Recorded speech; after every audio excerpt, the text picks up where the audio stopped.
Wait, are we? Can I? Okay, you can hear me. Good. Okay. Hello, everyone. This is Sandy. It is. It is Friday the 28th. Look, I didn't have Fury's indicator pulled up. I am the worst player on this couch. I have a 304.11 PB. Amber, you? Hi, I'm Amber. I got a sub 3 one time. It was pretty cool. And Dynam? Hey, I'm Dynam. I just joined the 3 double club. Feels cool. Cool. And so what we have today is a great race. I think we have 3 players on 6 points. That is correct, yes. Yep. We have one person who's unemployed, one person who's a meteorologist and has done the most weather, and one person who's an attorney. So I think today we're gonna have a really fun race. I'm really excited. T-Pat, before this race, said that he was going to sub 3, and I'm holding him to that right now. Honestly, same. What are you gonna do if he doesn't sub 3? On what? If he doesn't sub 3, I'm leaving his Discord. Ooh. Oh, okay. Oof. Yeah. And T-Pat can hear us at this moment, so pressure's on. Yeah, all of our runners are on 6 points, which means if whoever wins this race will be moving on to the top 9 bracket. If whoever gets third in this race will be eliminated, and then second place may or may not get into the bracket, depending on how their time is and how the other races shake out. Yeah, I think Etchy is the most precarious of the 3 players. Is that 3 girl starters? Definitely 2 Pikas. I can't tell if the Eevee is. Eevee I can't really see. That's a girl. Oh my gosh. Let's go, women. Let's go, women. Let's go. But Etchy's the most precarious position of the 3 racers because he took a DNF in one of the rounds. So the way the tiebreakers work, a DNF basically sorts you to the bottom of the pile in tiebreakers. So if he gets second place and gets 8 points, there's a chance he doesn't make it into top 9 based on that. And that means he's going to need to really win to really secure his spot right now.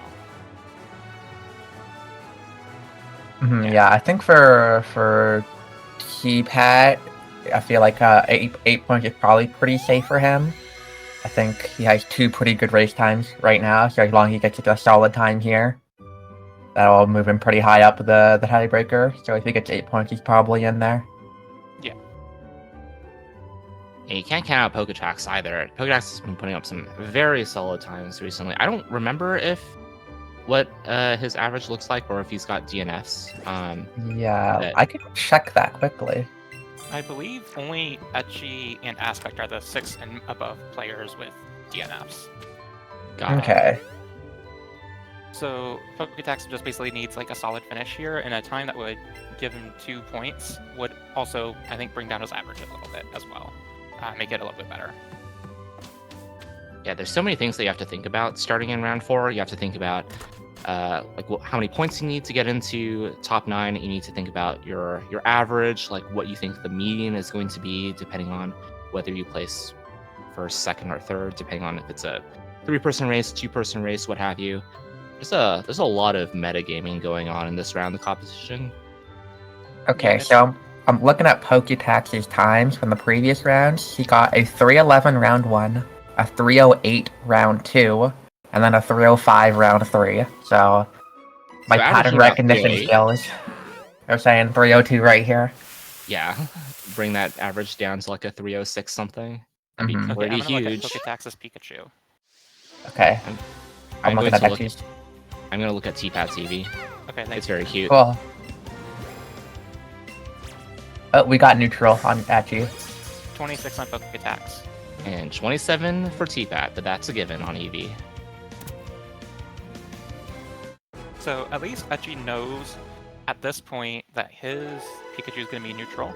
Poketax doesn't have that information yet. We'll learn a little bit more on the rival fight of if the Pikachu is plus defense.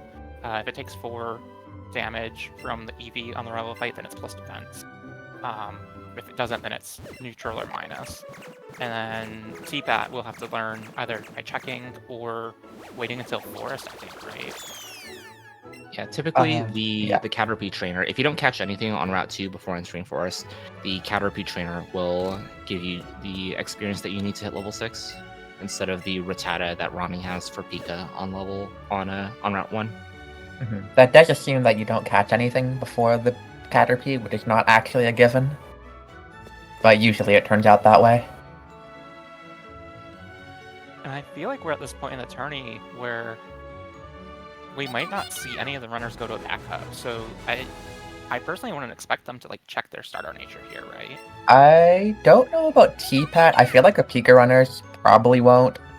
I feel like Eevee is like definitely more likely to check and go to a backup because of how many more bad natures there are. T-Pat does not check. Poketaxatty does check, and that is not a great nature. No, So it looks like minus special attack and plus special defense, and you can run minus special attack on Pikachu.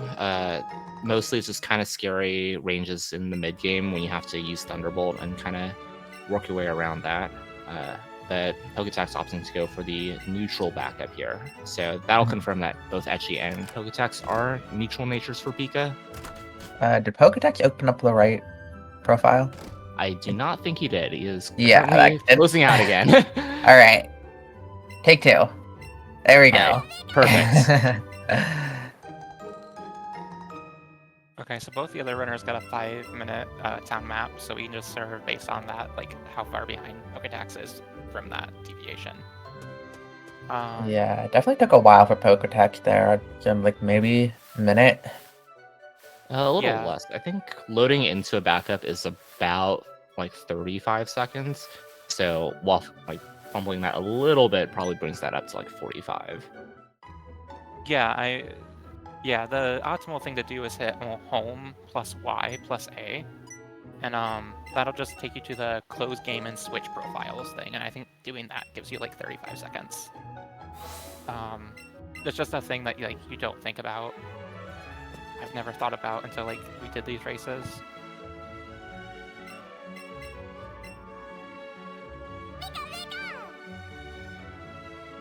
Speaking of like minus natures, wasn't T-Pat's race last round a calm Eevee, and he just kind of rolled with it and still managed like a really solid time in the end? Correct me if I'm wrong. That sounds right. Has T-Pat gotten a good Eevee yet this entire tournament? I don't know. I do not have those stats. I T-Pat think- was our stat tracker last year. So T-Pat has a spreadsheet. I'll find it. Okay, thank you. Sounds good.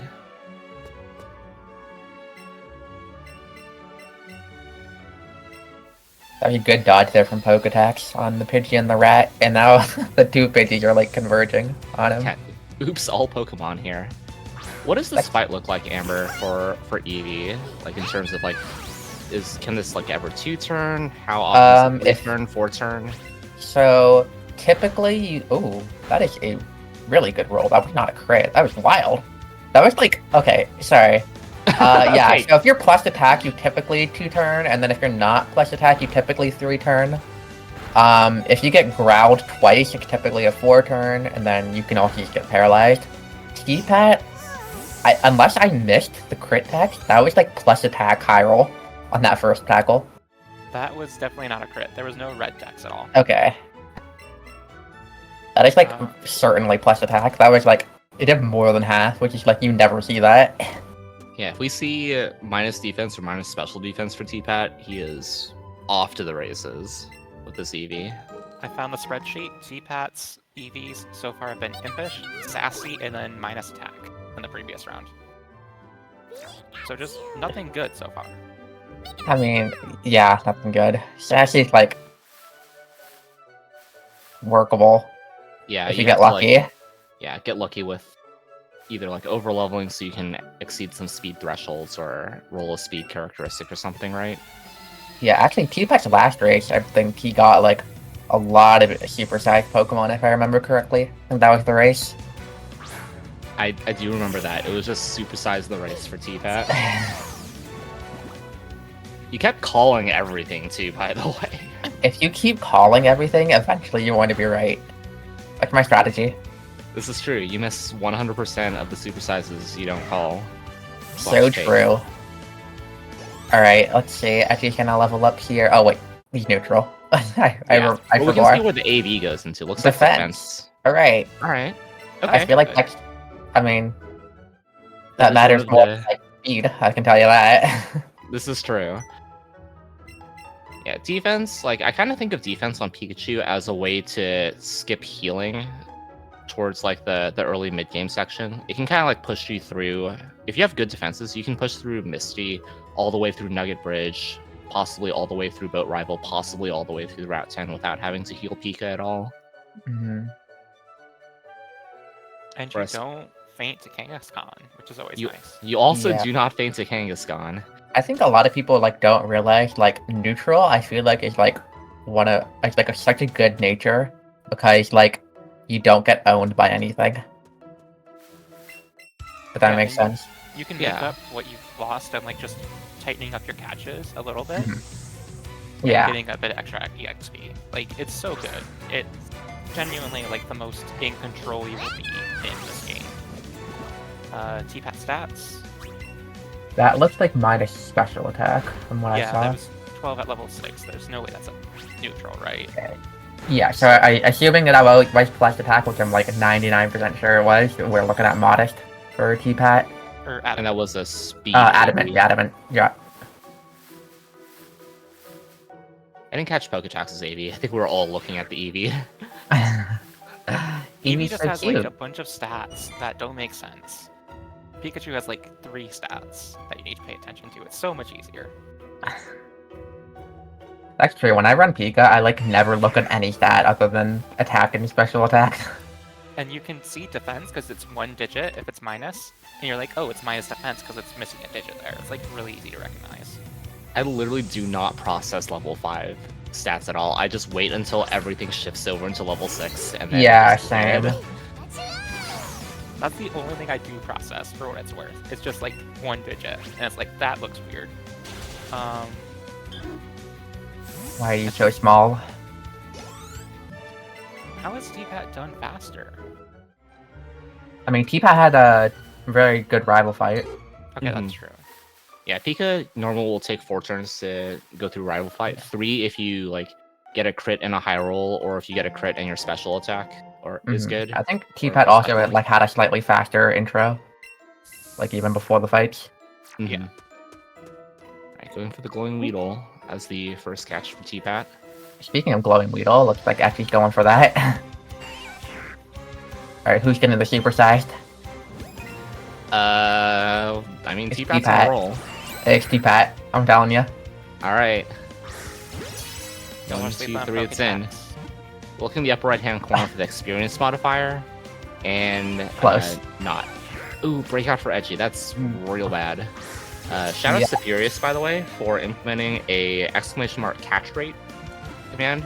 If you do the correct syntax, another breakout. one. Yeah, Holy crap, that is. I think he only yikes. bags the first one from what I saw. I think after that he's just like raw 1C. Alright, Yeah, there we that's go. Fair enough. Yeah, he turns into Kerbis when he starts hitting breakouts. To be fair, like, on a PB attempt, I would do that and then just like reset if it breaks out again, so...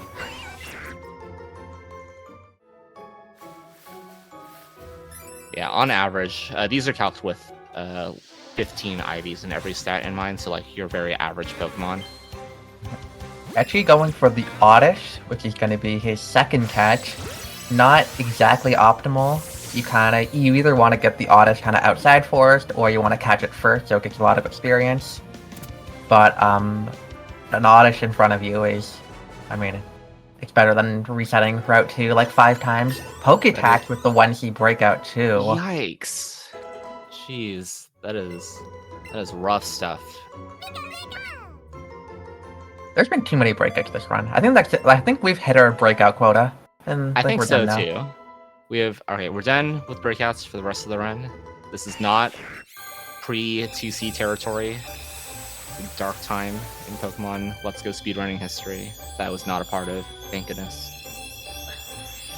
I bet you there's a chancy breakout that runs someone out of Great Balls and they have to run away. Why would you say this, Sandy? If that happens, I will give this up. You better. Sandy has so many things, so many cursed things today already. It should have been a 3-turn archer. That's all I'm saying. It should have been. It was. All you have to do is not say a word. Anyway.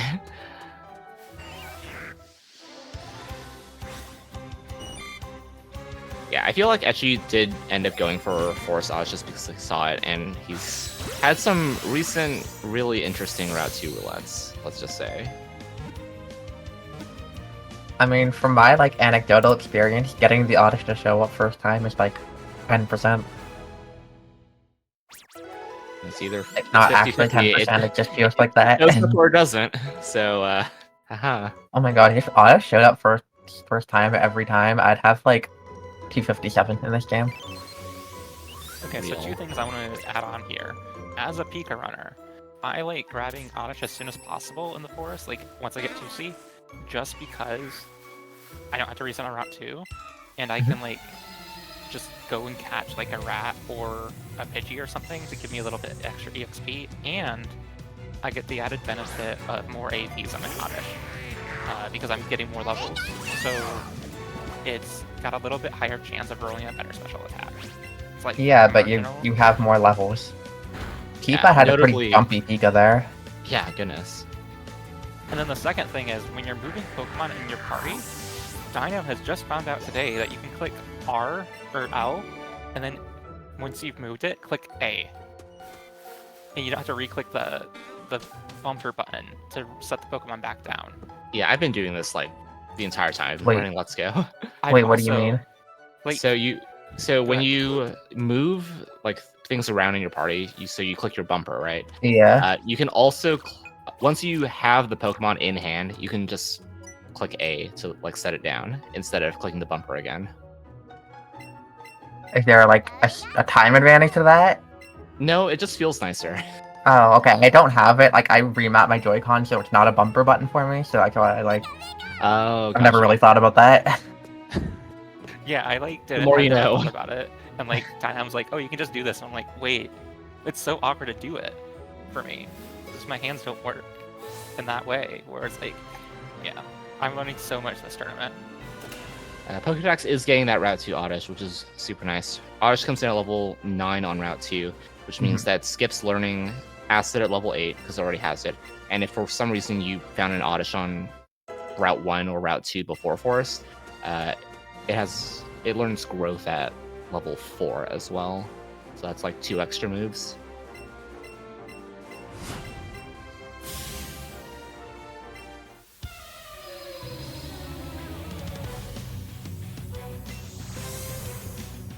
Alright, so Ecky's going into here with a level 8 Oddish.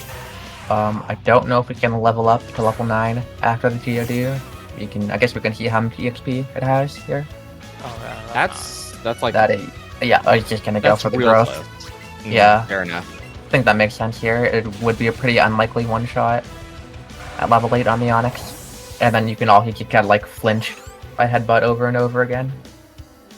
Yeah, so just minimizing the amount of like potential time loss that you can have by Mhm. getting that growth. I definitely have been like hit down to red HP as a 7 HP Oddish from headbutt flinches. It's not fun. I imagine not. 18. Yeah, that would have been a bad range on the Onix. Had Etchy not growth. I think it's 19 or 20 stat points in special attack if you're level 8 or 9 to have a 15, 16. And then- That sounds right. And then level 10 all but guarantees it because of the damage boost that you get at the 0 base level. Poketaxatty has a pretty nice amount of experience right now. Got the glowing route on Route 2. So that Oddish is going to be level 10. Going to have a pretty likely one-shot on the Trying to Onix. dodge the stuck-in rat coming straight his way.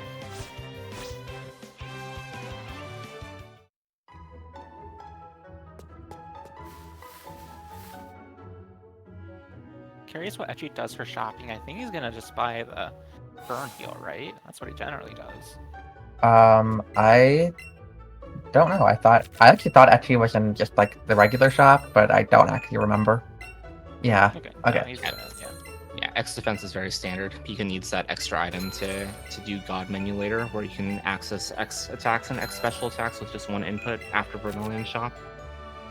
I feel like, You know- I feel like the name God menu gives it too much like credit.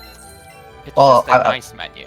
The story kind of, I guess, quote unquote story behind that was that the name of it was supposed to be good menu, but the first time, I think it was Wartab typed it, he accidentally typed God menu instead of good menu, And so, and so we just kept calling it that. So it's just a grink. That's I love that. It's literally the Grink. The This best is things in why life. we need a history video, so we new runners can all learn these things. Yeah, like God menu, Fossy Posse, Frick.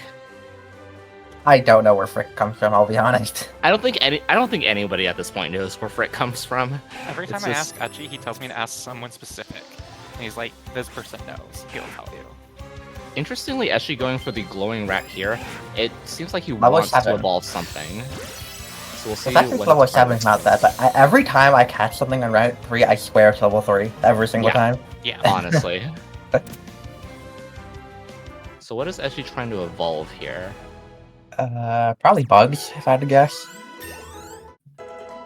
Yeah, Beedrill, Deposit, and then closer to Butterfree. His Mhm. Oddish was also 12 speed, so I think he wants the extra level on Oddish too. Oh yeah, it was That level makes 9. sense. So you getting it to level 10 for the 2-shot on Muskrat. So I guess that actually does make sense. Yeah, Considering and all of that.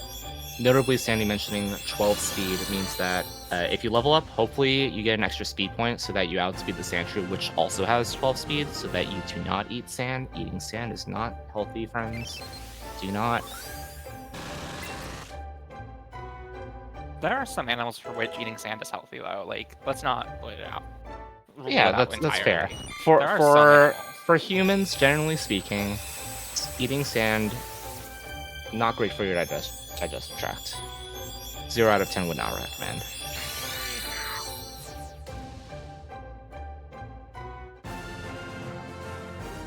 Beat that first person in Moon, I think.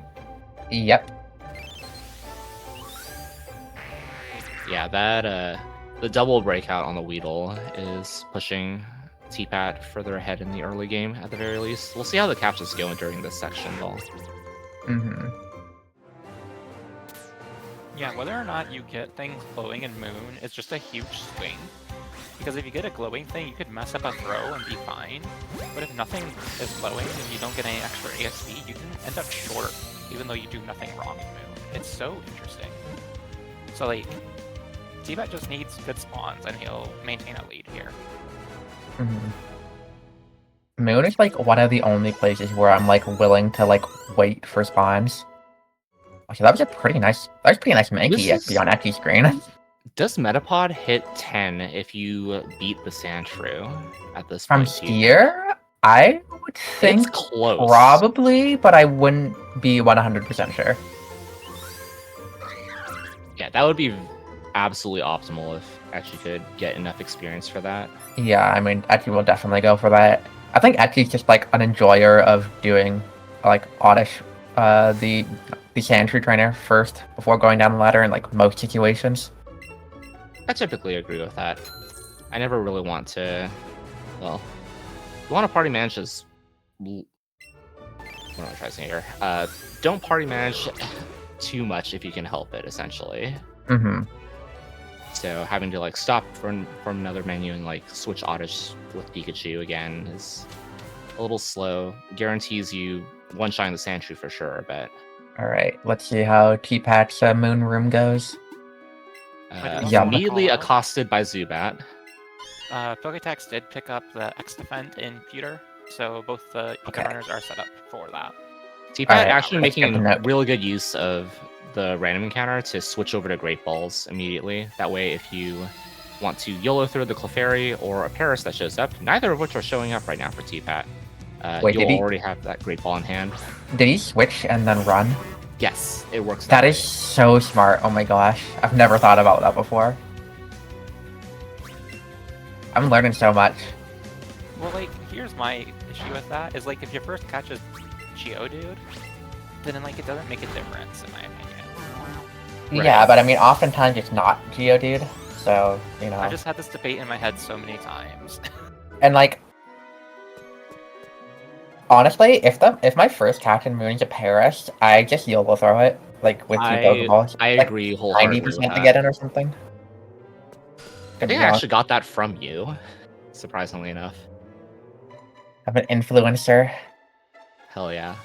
Yeah, Paris is like a 90 point something% chance to get in with double pokes. So, actually, you know what? Let's take a look at the catch rate. And yeah, Etchy's going for that Sandshrew trainer first here. Cannot spell catch to save my life. There's PP. E. Yeah, 91.79 with average IVs. Okay. And there should be level 11 oddish too at this point, right? 12 even. 12. Yeah. Yep. So no Super problems outspeeding. outspeeds.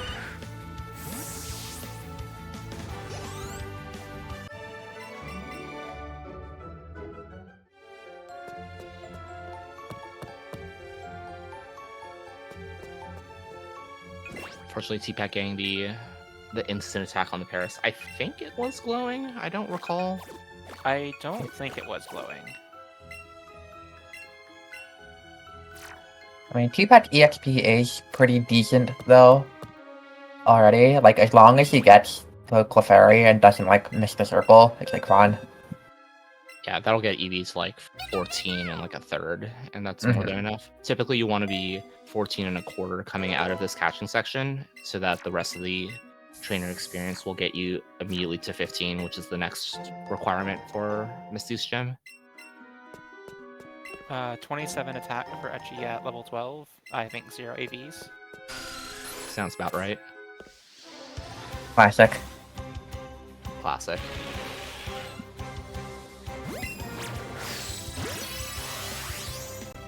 And Etchy going for that double poke on Paris. This is not something that like a lot of people mention, but you can just cancel out of the Great Ball tutorial just by pressing B on your main controller instead of having to sift through the two text boxes, which is what Etchy did there. Poketax is keeping the butter free. I'm unsure of like what benefit that provides. Oh, maybe just forgot to deposit it. I mean, that happened. I've done that sometimes where I just, like, forget about a big bug's existence and just kind of leave it there and don't realize until I, catch my first thing. Fair enough. T-Pad did end up getting that Clefairy, and first cycle excellent is really good. So that Eevee will have good enough XP to progress through to Cerulean. Which begs the question, where Chansey? That's a good question. Can we just see like 3... Oh wait, hear me out. Hold off on Chansey in Moon, and let's just see Route 6 Chansey across the board for all of our runners. That would give me anxiety, but sure.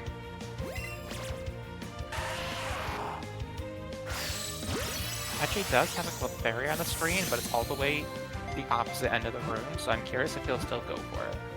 I mean, you have to, right? Like, Yeah. Clefairy, if it's like a Geodude, like whatever, like I'm not gonna run all the way across, but I feel like Clefairy, you have to. I mean, that Pika's fine EXP. I mean, the difference between 14 and 15, though, like... With 0 attack AVs, that's huge. Yeah, especially that if you catch that Clefairy, you are probably level 16 for Misty, and you can guarantee that range. Yeah, he's absolutely booking it across the room. Poketax getting... oh, this has not caught a Geodude yet, I suppose. Yeah. We'll just go for this one that he ran into. Even though you got the bad cycle, if you just throw it like at the exact right time, you can like still get the excellent. Even on the bad cycle, it's just like more annoying. And yeah, that EXP is looking a lot better for Etchy now. A nice meaty deposit for him here. Oh yeah, for sure. Definitely deposit here in case of bigger pink thing or long rock snake, I suppose. I'm not actually even sure. Well, I mean, Etchy attack wasn't great, so maybe he would go for big pink things, but I think you could argue not going for a bigger catch here in Etchy's situation. Like, the EXP is already pretty decent. Yeah. It's good. It's passable. It'll get you to where you need to go for this next section of the run. It could be better though. It could be. I mean, I would still go for it, but I mean, I think you could argue not going for it in this situation, though.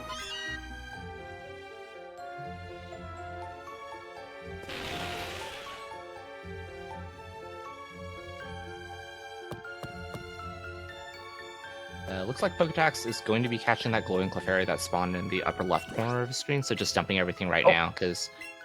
I did not actually see what was in the corner there for Etchy, but it looks like he's going for it. Probably Pink Thing. Onyx. Oh, it's Big Rock Snake.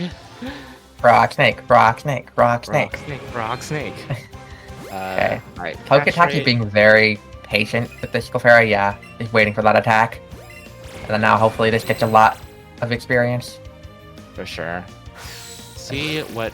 Oh, nice. That is a 75% on average to get in. Gets in, perfect. It's glowing too. Let's see how much XP this gives Etchy. 500, decent enough to get to 16. Yeah, yeah, the XP is looking pretty good for Etchy now.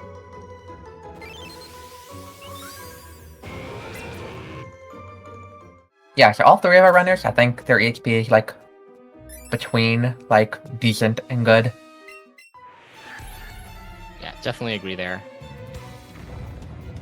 Poketax and T-Pat have 13 catches right now. T-Pat already on the Super Nerd fight, and Etchy 2 catches ahead and just entering Rocket right now.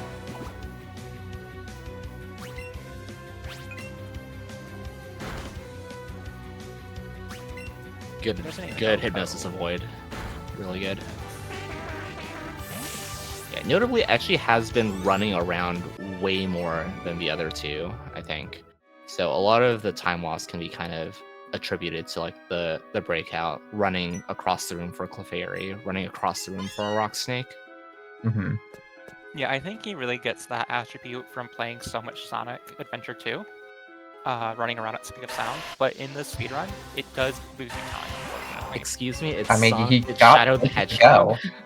He's an avid player of both. Let's be real. Gotta follow your rainbow. Yeah, As one exactly. may It's say. Pride Month. Mm-hmm. Happy Pride Month.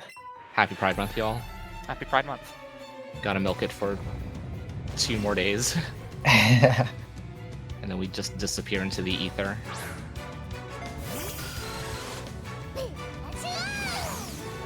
can't believe Canada Day is literally July 1st, the day after Pride Month. That's so homophobic. Canada, why would you do this and like swoop in and like steal our thunder? How dare Canada?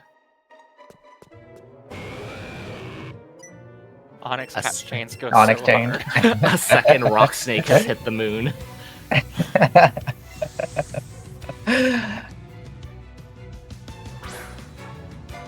You know, I like to think about Onyx as a big boulder. And sometimes when you catch a boulder, you gotta roll it up a hill. And then it falls back down and it spawns again. Then you just gotta catch it. I like to think of Onyx as a small boulder the size of a large boulder. This is not winter, it's summer right now. Those don't exist, Amber. Okay? Listen, chat, I need your help. I need to know why Sandy is so obsessed with Sisyphus. It's because of the Northern Lion clips I sent you. I still haven't watched those, by the way. You haven't watched it? Oh. No, I watched one and then I went to go eat lunch.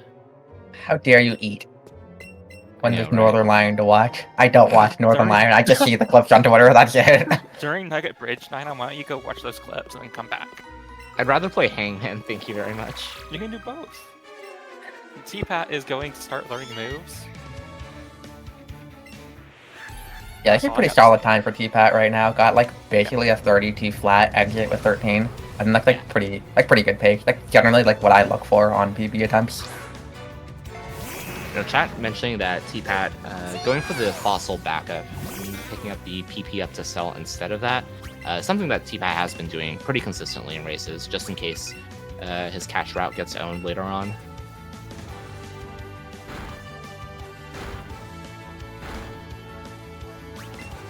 Oh, Etchy did not kill the coughing there. Even at level 16. That's fine. Oddish will Not- clean it up, but Yeah. Oh, double acid kill. Save time. Time save. let's go. You love to see the 2-turn, whether it's the +2/+4 headbutt route or the +2 acid special attack route. I've never seen like anyone talk about this, but like it's always so good when you kill both the Pokemon at the same time, because then you only get like 1 experience text box per poke instead of 2. That is actually so true. I had not thought about that until you had mentioned it just now. Literally the first time I watched an Etchy stream when Saijay rated into him, that's like the first thing he said was that exact thing. That it was so good to get the double KO. He's right. Ago. He was right, exactly. I know he's like happy on the inside that just happened, but he's also like upset that it had to happen, you know? Mm-hmm. It's also true. I get it. Yeah, it's Sandy or Sandrew, as Phoenix calls it. 16 Enter Cerulean is pretty good. It's a little slow right now. I mean, T-Pat's heading into Misty. And I think Etchy's gonna have to like deposit here too. Alright, here's the question. So Onyx is gonna learn a move at level 12, I think. Yeah. I didn't notice what level the Sandshrew is at, but say it was like level 10 or something. Do you hang on to both and then deposit in the underground tunnel in hopes that you maybe see something on Route 25?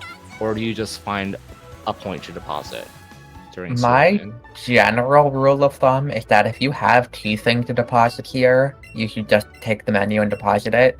But if you only have 1 thing, I would just keep it until either my next menu or the Route 6 menu. Yeah, I think I generally agree with that statement. Classic Misty, burning Eevee. This is why Eevee picks up the burn heals, because you usually just tank a Scald, and Scald is a 30% chance to burn. Unfortunate. I feel like 28 special attacks low for Eevee. Yeah, I mean, that's what mana special does to you.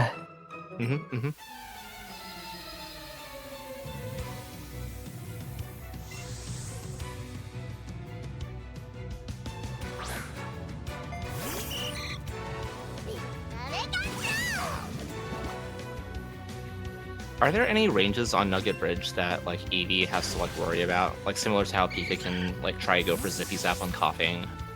Eevee pretty much has the exact same thing with Buzzy Buzz on coughing. Gotcha. And like everything else I think is fine. I think the only thing is that like if you're going into bridge like underleveled, like pre-Misty, then you have to use super effective moves. So that's pretty much it. Gotcha. Oh yeah, because Buzzy Buzz is a special move, and coughing has ridiculous defenses. Yeah, headbutt will not will not do it.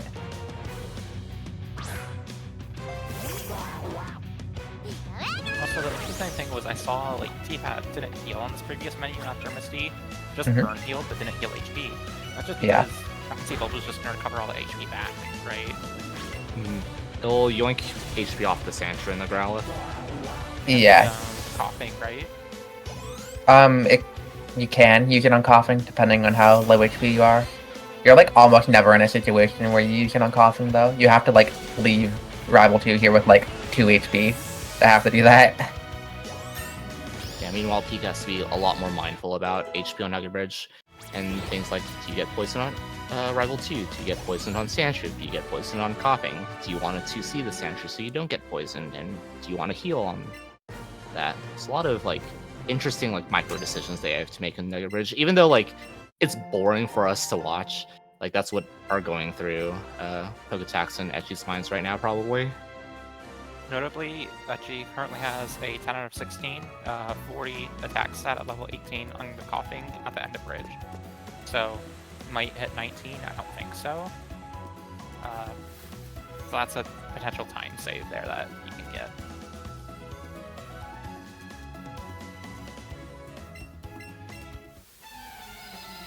I think Poketax has like actually pretty good attack AVs, Because when I saw at like level 12, it was like I think 31, so I think 4 attack ABs at level 12.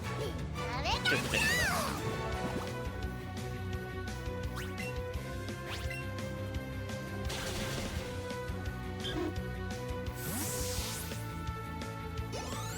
Can you stop talking about rocks, Sandy?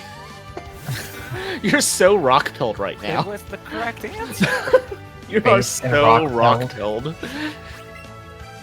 You're the one that was mentioning eating sand. I was just pointing out that some animals do eat rocks to better help aid digestion. Listen, you were talking about onyx and boulders and big rock, small rock.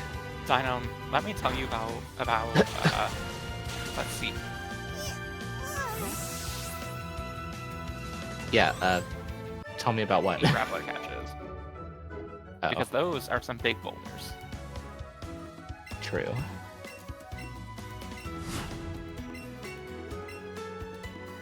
I was not paying attention to Etchy's XP. I don't know how close he is to level 19 and getting the 42 attack stat he needs to guarantee the zippy zap on the coughing. I think he was 18 after Misty. Yeah, it was like barely 18 after. You know what? I'm probably just making up information. Let me just look right now before I make a fool of myself. Yeah, This does not make it. I don't think that makes it. Barely not. Unfortunate.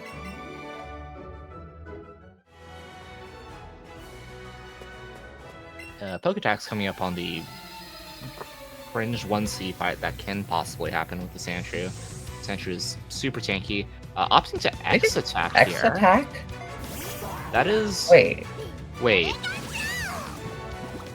I didn't actually see Poketaxatty stuff. Did he buy 2 X attacks?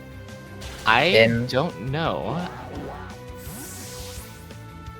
I'm like trying to process where Poketax would have either bought He must or have bought skipped. 2 X attacks because you can use an X attack on the nerd fight if you're if you're like yeah. under leveled, and it helps there.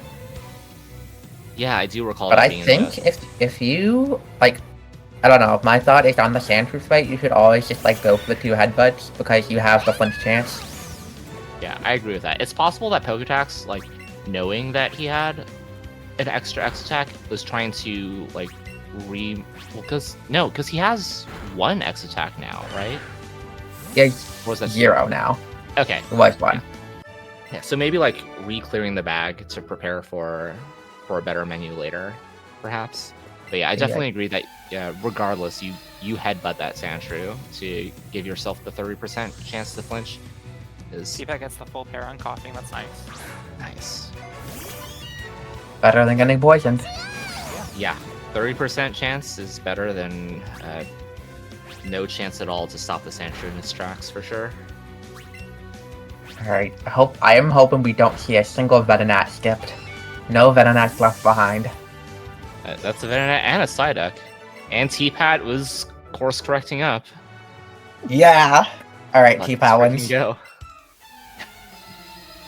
It was so far to the left, I'm like, there's no way T-Pat's going for that, and then he did.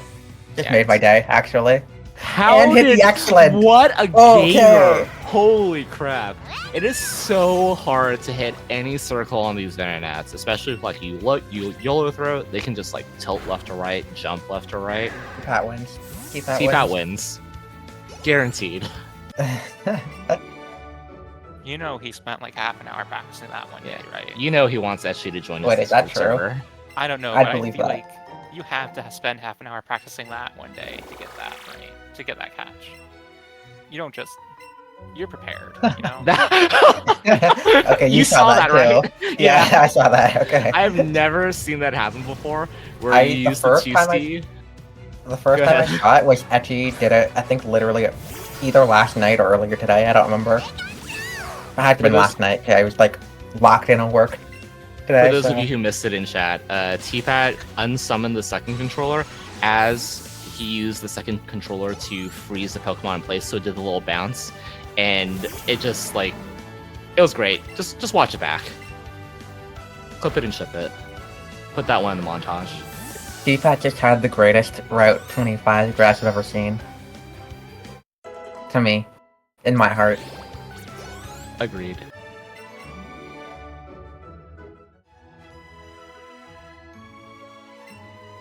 Looks like T-Pat's gonna exit Cerulean around the 45, 40 mark. Knock skip. Actually has been going for knock skip pretty consistently in his run, so I'm not surprised that he goes for it here. Saves like a second or knock two. skip's cool. I was doing the skipping the Venonat just for clarity. Fun fact, knock skip is way more easy to hit if you are not playing off of OPS preview. So true. Like, unironically, like, it's basically 3 Alexa skips in one, and the latency just does not help at all. Listen, I've leaned into it, so, alright? I understand this is my fate.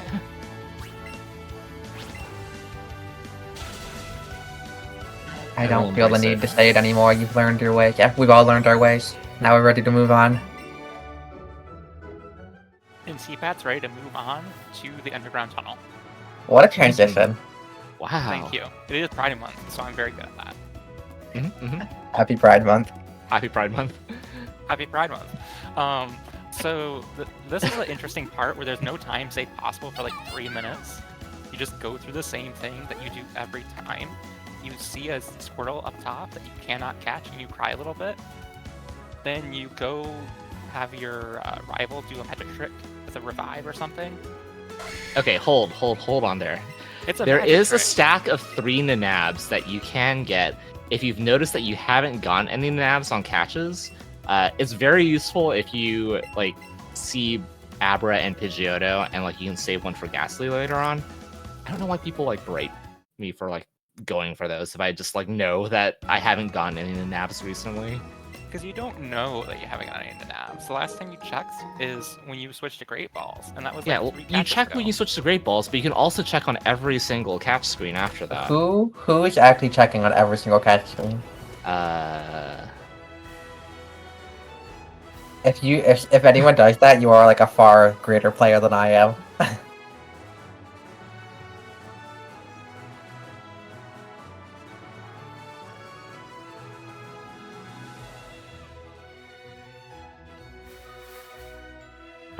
But, okay, the scenario where you get an Abra on the screen and you have 0 Nanabs is like infinitesimally small. Like, I'm used to astronomy, right? And those magnitudes.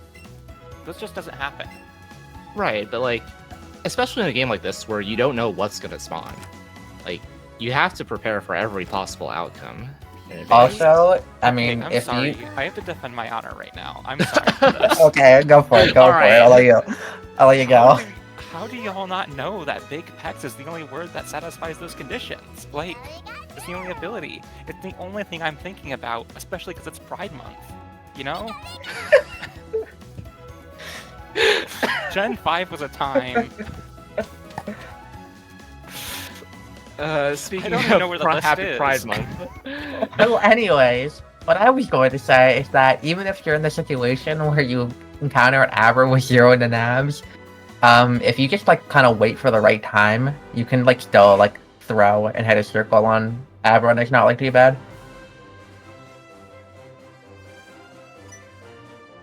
It is difficult though. You do definitely have to practice that.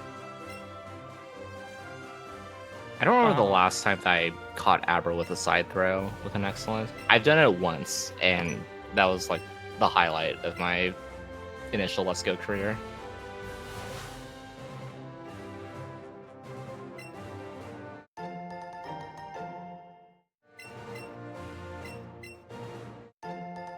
Does Eevee pick up this rare candy? Typically, yeah. Okay. Just because you always have to candy Rapidash. Yeah. So like if you want to do 3 candies on Starmie right away, you have to. Oh no! That was a despawned Abra, and now it's just all Pidgeys. Oops, all Pidgey line. Oops, Actually, oops, all Pidgeotto. And T-Bat's gonna go back and reload. I respect this. I respect it. I don't know if it's the right call, but I respect it. Yeah, there's like almost no possible reaction time that you could have had to that Abra. It was like looking the right way at the wrong time, unfortunately. And there, oh, we got a Vulpix, and then he's Uh, walking right in front of the trainer. Tiva's gonna have to wait. Here we go. Meanwhile, Poketaxatty here gets Jigglypuff. Very good first cycle throw there. Ideally for the Pika runners, you really want to get Growlithe first, so you can get some nice EXP on it. But I mean, when the Jigglypuff's right in front of you, you gotta go for it. Exactly.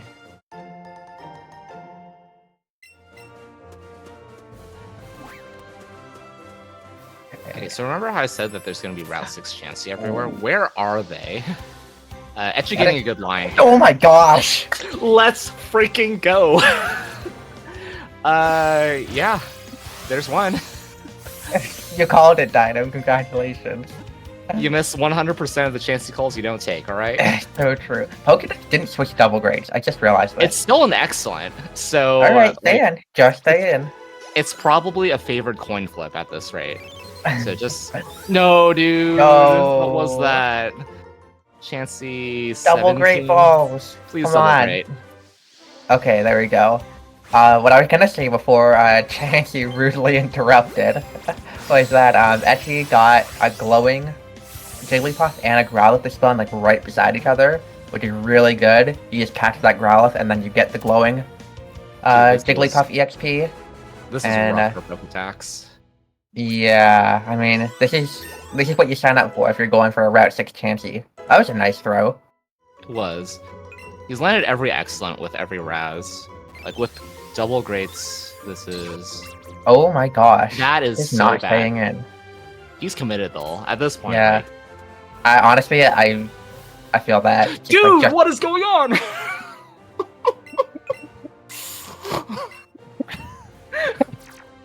if Teapot sees a Route 6 Chansey on the way back up, I'm actually like, I'm gifting you like 5 subs. Poketax Right. has used like 10 Great Balls on this one Chansey. I cannot believe I am seeing 2 Route 6 Chanseys on the screen at the same time. It's not in! Poketax is not in! And now Etchy is trading for breakouts now. Remember 4 Great at the Balls forest left. when I was like, that's enough breakouts for the entire run. Remember that? Teapot got the turnaround skip of the entrance. Oh, boat. let's go. That's like the most important so thing hard you to can do. Etchy gets Etchy. in after 1 breakout. That's still pretty good. Yeah. Oh, Especially Etchy with got... this party. Well, He party managed beforehand. So he dumped the Growlithe and the Oddish, I think. Or the Growlithe and the Jigglypuff, right? Must have. yeah. Makes... Had to have. I mean, Poketax does that's fine. not have Growlithe right now, I'm assuming. okay. How well does does Gloom not. do on Route 9? It's just- Fine. It's fine as long as you have the speed to outspeed the Sandshrew. I don't know the numbers off the top of my head, but you can like call an audible and like double X attack Pika and try and go for the headbutt range if you're on Gloom. If you're like level 20 something, Okay. and then you just play out the Sandshrew Eradicate fight as normal, except that you're hoping that Gloom outspeeds the Sandshrew.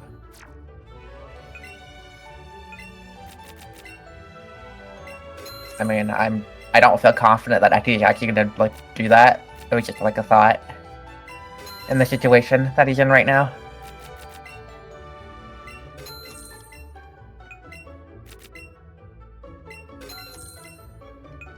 Yeah, so both Etchy and Poketax have at least 3 breakouts through this run. Yeah, Poketax, from what I saw, had 0. So, Poketax has at least 6 breakouts as of right now. Lord. Little rat crossing action over here on Poketax's screen. Wait to cross. It's like when you're driving and an animal crosses like across from you, you just kind of like stop for a second and let it go. Mm-hmm. It's like when you're on the bus and a deer is trying to cross and the bus driver. I swear, if we were talking about frame rules right now, No, I'm talking about public transit and the fact that we as a society need to prioritize that to be able to love our children. Trains, right? I've watched so much Happy Summoning Pride Salt Month. recently that I just like my mind immediately goes to frame rules whenever I hear the word bus. I don't know same. what frame is. You mean the thing I put my diploma in? Is that what you're talking about? Yeah. I don't know. Sure. Happy Pride Month.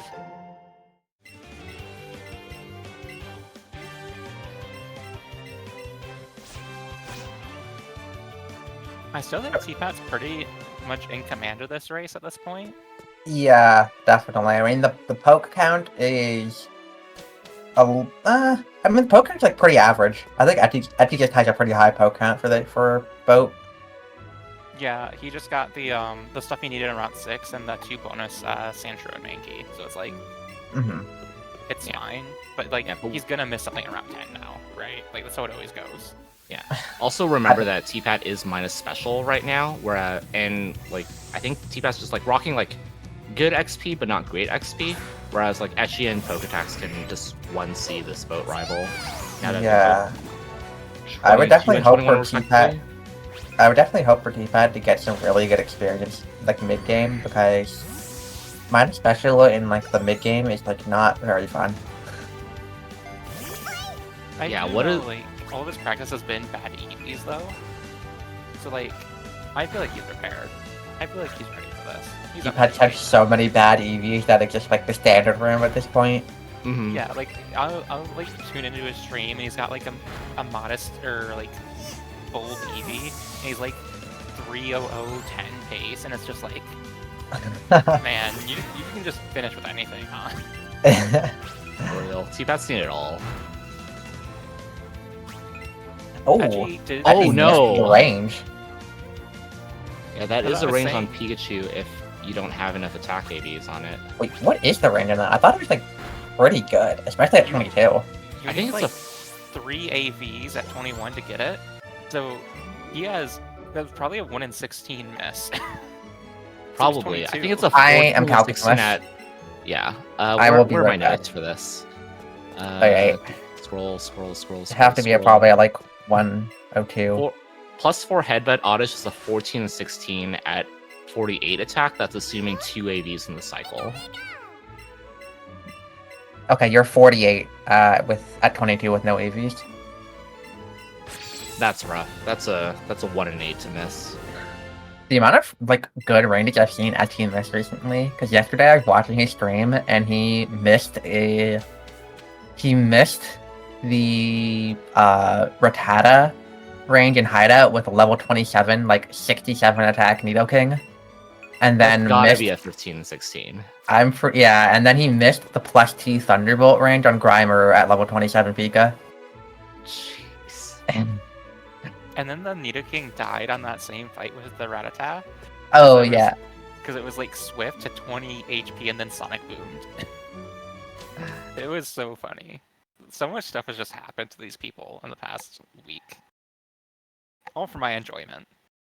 Meanwhile, Poketax is just enjoying his run. Aside from like 4 breakout Chansey, like it's been going pretty decent for him so far. Nothing else Yeah. has been super bad or good I necessarily. feel like only a couple of things have gone wrong for Poketax, but when they've gone wrong, they've gone They've- like yeah. very wrong.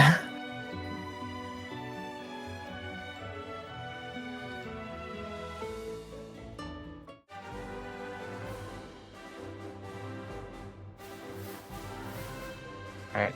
I do want to be watching Etchy's screen in a minute here to see. Well, actually, I'm not sure if he already did it, but I want to see if he withdraws the Growlithe. I don't think he's going to. Okay. I think he's just saying, I have a level 22 Pikachu, and I have a thing that's close to being a Gloom. I am just gonna do that. Well, to be fair, this level 22 Pikachu did not get the +4 Otis range, so This I is mean, a how good is it very- really? This is a very astute observation.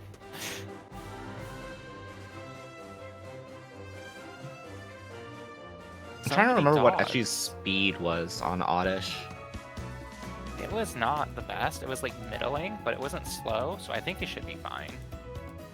It was like 12 at level 10. Or level 9. Yeah. And it's been 12 levels. And I think you need 23 to outspeed that Sandshrew or something. Yeah, just going straight in.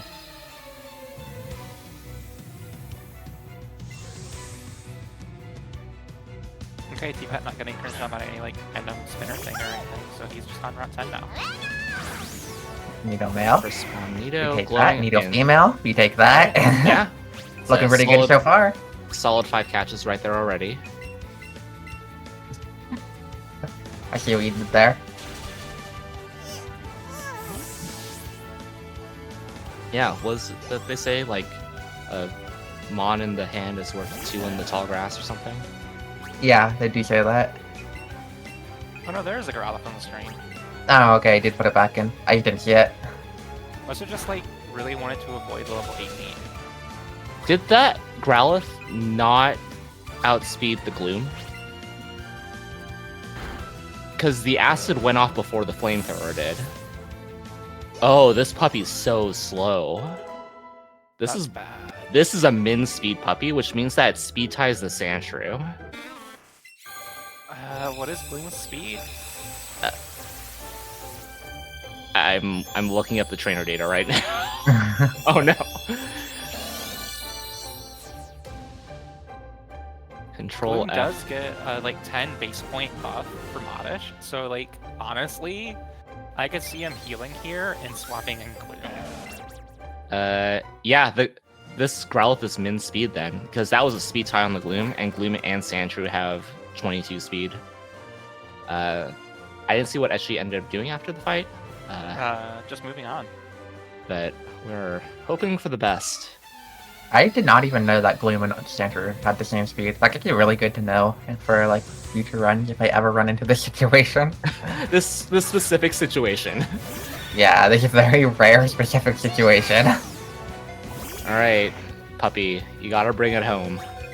Alright, oh my gosh, and the thing use 9 HP. Isn't that thing just gonna get like owned by Quick Attack? Yeah, you use Zippy's app. use... Oh, dude! Oh my goodness. You lost the second speed tie. It's the range though. Yay, I guess? Yeah. A nice consolation prize. Alright, let's see how Gloom and Growlithe do against this thing. Yeah, at this point, you just like pump a second X back into... Okay, I think Sandy noticed too. T-Pat's catching a Nidorina? Yeah, I'm okay with this play actually, considering the EXP that T-Pat really wants for the mid game. Didn't he get a Nido F? It's yeah. on. I don't... Let me check the catch tracker real quick. Maybe the Nido F was just under leveled. Well, I thought this was an EXP play. And then maybe we'll catch the Nido F now. Something like that. Either now or fill your party so that... fill your party enough so that Nido F goes to the box, depending on the spawns. Okay, I guess this is Eevee, so it doesn't really matter if you keep anything or not. T-Pat's apparently yapping in chat about it. Interesting. Definitely was an EXP play. One interesting thing to note here is that even though Etchy's Gloom is already evolved, because if he deposits the Gloom, he would only have one Pokemon left in his party, just keeping the Gloom, so he's still able to do 2 controller. Yeah, it's not bad if you see something like Spearow or Small Rat or even like a Nidoran if you rouse it, but you still have like a 10% chance for a breakout for those scenarios even. Pokédex, thankfully not getting too punished for not doing the menu before reaching Route 10. Everything spawned as he was there, so confirming that everything is coming in at level 24 as it should. 1C has the Premier Ball. That's not a thing to see every day. Etchy has a Krabby and 2 Spearows on the screen, but no Nidos yet. Not yet. And man, as long as like the Nido spawn like very soon, it's actually like pretty good for Etchy. It's just a little scary. Yeah, 2 spots are clear on Route 6 right now, or 10. I'm still thinking about my Route 6 Chansey call out. Clearly. Yeah, so T-Pat got the Nidorina and the Raticate, so boosting that EXP up. Oh, and going back for the crab and rats freaking go. Nidoran M for Etchy. Getting a little bit trolled there, but at least he has one. Yeah, that's really good. Honestly, in Ecky's situation, just getting like Crab, Spearow, Nido Male is like, honestly, you might just take that and go. There's 3 Krabbies that have been caught now across these 3 racers. Crab Brave. Crab Brave in chat.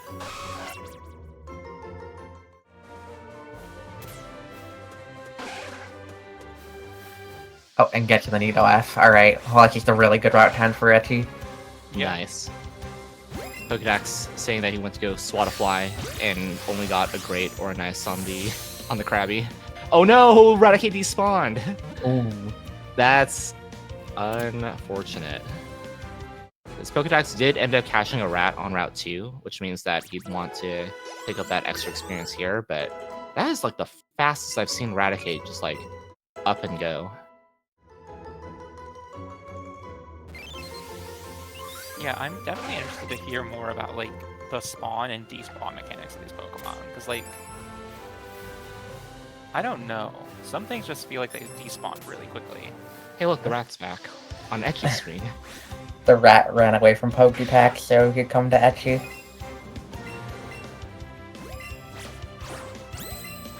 It's like Etchy, I heard you like plot armor. I say that and then Etchy gets a great on the Raticate, so oops. Okay, it'll get that. Also, one thing to note here is that T-Pat had double 2 Moonstones, so he just Moonstoned King and Moonstoned Queen in the same menu here. That must have meant that T-Pat did not catch Jigglypuff, which I am verifying on his tracker right now. Yeah, that's correct.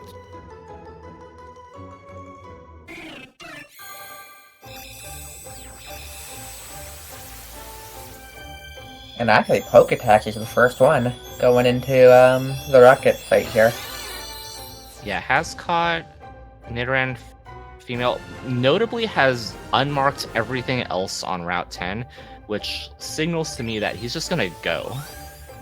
Which, like, is a little bit scary. Still got 51 planned. Pokédex did get 3 things on that is true. Route 10, which I feel like it's like, for me, it's like the standard. Like 3 of the Spearow line, the Needle lines, and then the Crab.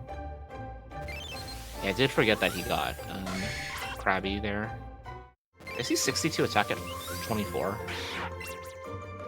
For Poketax? That's 62? I feel like that's pretty good. Yeah. Pretty It good. had 4 at level 12. This is such a good Pikachu for being neutral, especially. Agreed. Is gonna slice that open for the Great Balls. Yeah. Thinking Chansey might have had something to do with this. I think Possibly. a lot with that. Just casually down 10 Great Balls for catching Chansey. Oh look, there's a boulder. So But excited. first, a Machop. First gonna get the Machop. Good play here. Get that Machop, the Graveler EXP. I think it was a Glowing Graveler as well. Which Yeah. would be super nice. Super nice. More like super sized. More like super excellent. Which is the throw that you want to get on a Graveler. So true. Also really good that, I mean, the Gloomy in the party kind of hurts a little bit, but at the very least the Graveler goes directly into the box. You'll party match here anyway. But I think the Krabby and the Machop should get like a solid amount of EXP. This should be fine. Alright, we got Machop and Zubat on screen for T-Pat so far. Machop just punching those balls back. That's like the first time I've seen Machop attack on its like first cycle in a while. Really? He does it like every time. You know what it does? Machop jumps every time. The first Yeah, cycle. it either jumps or does nothing for me. That's the first time I've seen that attack in like a while. Good, excellent throw on Graveler. Graveler's like good cycle is very similar to Geodude's cycle, where you just like watch for the arms to go back to their original position, and then you can throw. And we've got our third Machop. Spotting immediately in Rock Tunnel. Also a Keybone right beside it for Etchy. So Nice. Etchy's got his 2 long evolutions there. It'll be nice to get those two first, and then get the rest of the experience from Rock Tunnel on them. Yeah, agreed. Sometimes if you get it late, and then if you get like the long evolutions late and you don't catch anything after them, then they're like still level like 26, 27 when you're going through Pokemon Road, or even after you have your Staryu. And that just really blows. Yeah, it does. You don't really want to go for, like, greats are great on Pokemon Road because you just want to rush through the catches. If you're still waiting on those long evolutions like Machop, Cubone, Krabby, etc., you might want to consider going for Excellence to push that XP a little bit higher, because depending on how many catches that you have in the late game, you might have to do some really interesting party management to make sure that you have the correct party for the end game. I'm honestly so bad about just going for greats on Pokemon Road. I'm still like, I don't know, after playing this game for so long, I'm still used to like Ultra Pokes, where like if you don't hit the Excellent, it's just breaking out. That's completely fair. I came at a very different time in the speedrun than you did. Glowing Rhyhorn for Rhyhorn? First Rhyhorn of the race. I almost said tournament. It's like a boulder you can ride. I'm looking at the definition of a boulder right now. It's like the SpongeBob episode. And all I'm getting is Boulder, Colorado. So shoutouts to everybody who lives in Boulder, Colorado. I have a friend there, actually. She's doing great. Boulder, a large rock, typically one that has been worn smooth by erosion. I would not consider Rhyhorn to have a smooth exterior texture. Rhyhorn is emotionally smooth. Thank you very much. What does that even mean? Whatever it means to you. Oh, okay. Notably, Etchy. Oh my goodness. Oh no! Okay. This is. I think he repelled on the last route, so he doesn't have one now. So he has to reset the room to get rid of those. There's a third one. I feel like that's like the play to reset the room, like kind of makes sense if you still have things to go for and you're like doubling up on that. But it takes way longer to reset the room than it does to just like eat an Onyx and then pass on the other side. But he got Cubone and Grappler. So I mean, like, no, it works out. Was it worth it? Maybe. We'll say that's worth it.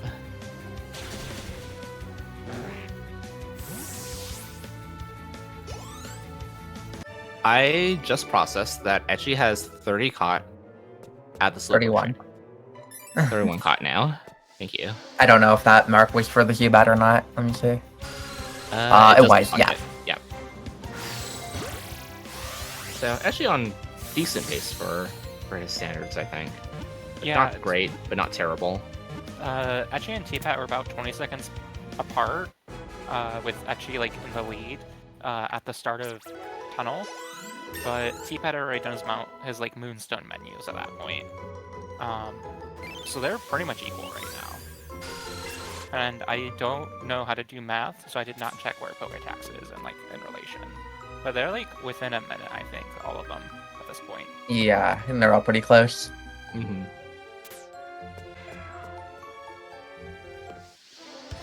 Did all three of them get glowing boulders? I think so. I think T-Pat's was small, and then Etchy and Poketax's were large. Etchy also has 5 Great Balls right now, but also like a whole lot of catches. So I mean, I don't think it's that big of concern from here. I think that's gonna be it for his tunnel catches too. Rhyhorn. Got Rhyhorn to go. Oh. But Graveler here is good just because of his party management right now.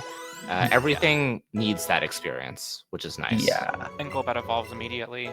And then you put Rhyhorn in over Golbat, and you're done. Yeah, Also, so Etchy has 3 Great Balls, and then Rhyhorn, you just like pretty much always wait for it to attack before you throw, so should be totally fine. Oh, Rhyhorn for Poketax. Let's go. Yeah, also please remember that this is a backup for Poketax, and he like whiffed the backup a little bit, so like he's doing pretty dang well, all things considered. I'm interested in hearing his thoughts about the Chansey later, but that was certainly one of the catches of all time. That was so cringe. all of those were favorite coin flips too, so it's just like, what do you do?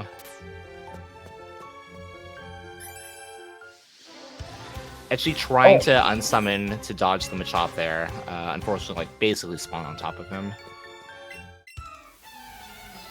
Yeah, what is T-Pat still looking for here? Oh, I guess T-Pat and Poketax. T-Pat Poketax is not the Rhyhorn yet. done? Yeah, just said done in chat. Oh, okay, great. And Poketax hasn't marked Rhyhorn yet, but I think he's done as well. yeah. Yeah, looks like it. Okay, so the only thing we're looking for left is Etchy's Rhyhorn.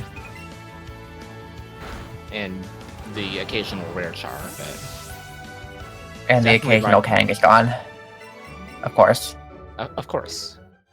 Of course. I am definitely very concerned about Poketax's count right now. Yes. Let me see what he has planned. Okay, he has not caught anything on the Pidgeline, has not caught Raticate, because that Raticate despawned. Let me see. What evolution? Doesn't have Golbat yet. It does have Tentamarked, and yeah, the line is pretty thin for Poketax. Like, needs Ghastly to show up in Tower more than anything. Having the Pidgeline open and available is very nice in case you see something on 16 or Pokemon Road. But if you miss one thing at your Poketax, you are probably going for a one-off catch at minimum. I mean, yeah, this is not that bad for Poketax. Has 51 planned, but doesn't have Pidgeot or Raticate on the plan, but does have the Tentacle line. So I feel like it's like fine if he misses one thing, but if he misses like more than one thing, then it's gonna start becoming a problem. Right.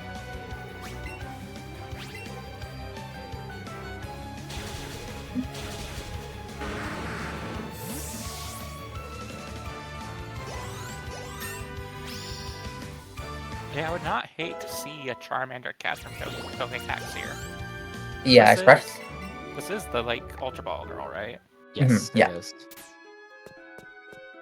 Yeah, Sophia will give you 5 Ultra Balls when you defeat her, and you can just use those immediately for whatever you may need. So many things on Etchy's screen, and none of them are Rhyhorn. This is a classic Rock Tunnel. Like, thankfully for Pika, it's not as punishing as it is for Eevee, but it is still very punishing. You just end up swapping to Growlithe for your ride as soon as you are able to cut the bush on Route 8. Yeah, it does mean you do have to do an extra menu to pull something out. And your Yes. Arcanine is going to be alive for Pokemon Road, so you have to, like, empty your pony immediately to avoid levels on the Arcanine. Yeah, kind of like a funny domino effect, where like, Yeah. because you don't get Rhyhorn, you have to candy you have to get Arcanine early. Because you get Arcanine early, you can't sack it on JNG3. Because you can't sack it on JNG3, you're live for Pokemon Road. And because you're live on Pokemon Road, you have to candy the Rapidash. It's like if you give a mouse a cookie, but with time loss, you know? Yes, that is the exact analogy that I was about to make. Thank you for making it for me, Sandy. I remember vividly in first grade having to make a parody of if you give a mouse a cookie I so did that we could too. understand cause and effect. It was great. I did that in, like, yeah, first grade or kindergarten or something. Yeah, it's still in my parents' I basement. love that book. Yeah. Wait, there's literally like 3 of us. I am not familiar with the story, so you will have to teach me. It's basically just teaching children what cause and effect is. So it's like if you give a mouse a cookie, then he'll want blank, and then if you give him blank, then he'll want blank, and then it comes all the way back around to the cookie. Yeah, I think it goes like, if you give a mouse a cookie, like, he'll ask for a glass of milk. You give a mouse a glass of milk, and you'd like a napkin to, like, wipe his mouth down or something. So on and so forth. And so we had to, like, make hardbound books in first grade that showed our understanding of the premise. And it's still in my parents' basement.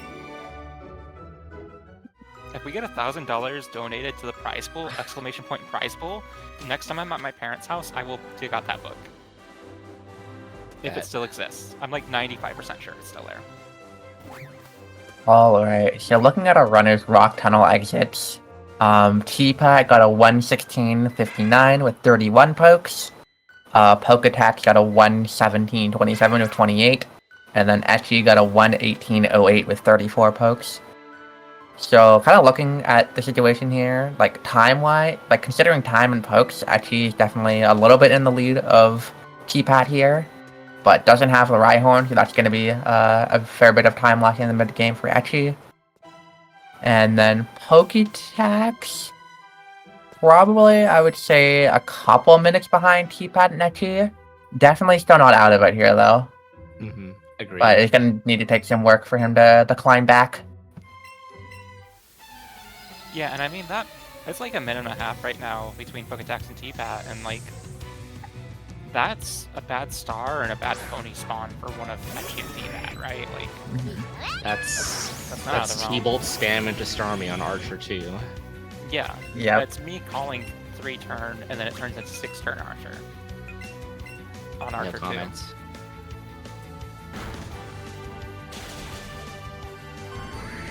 But again, like, the Growlithe thing is gonna, like... It's annoying because there's so many small things that change. And actually might not be used to them right now because he hasn't done it in a while. So that might also, like, compound, like, time loss of just, like, the unfamiliarity with menus.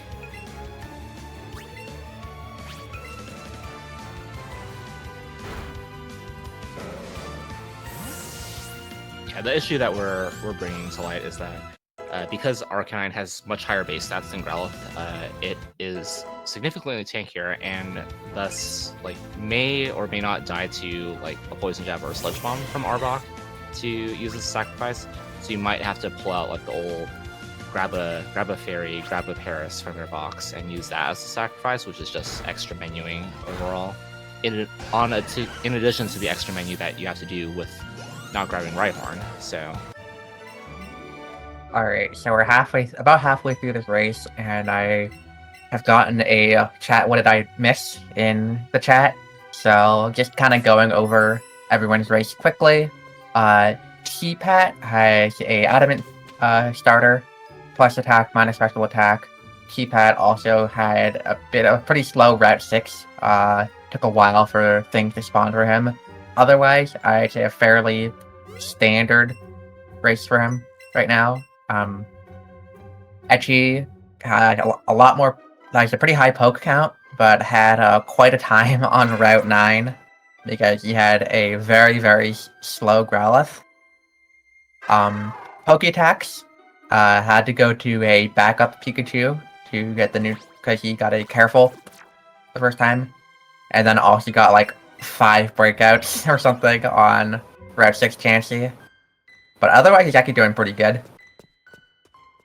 And yeah, I'd say that kind of the TLDR, where our racers are at so far.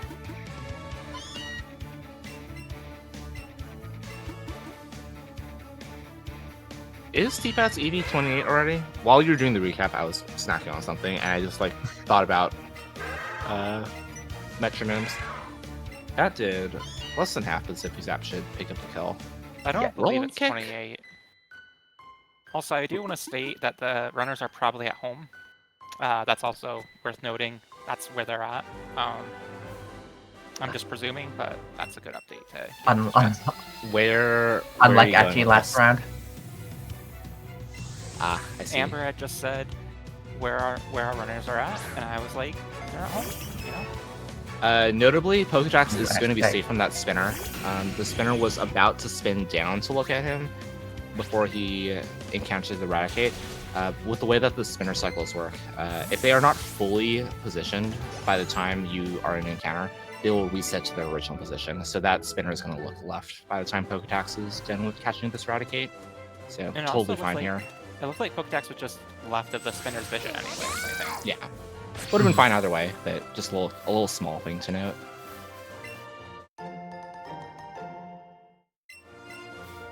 Then Etchy's going to be Firestoning immediately here.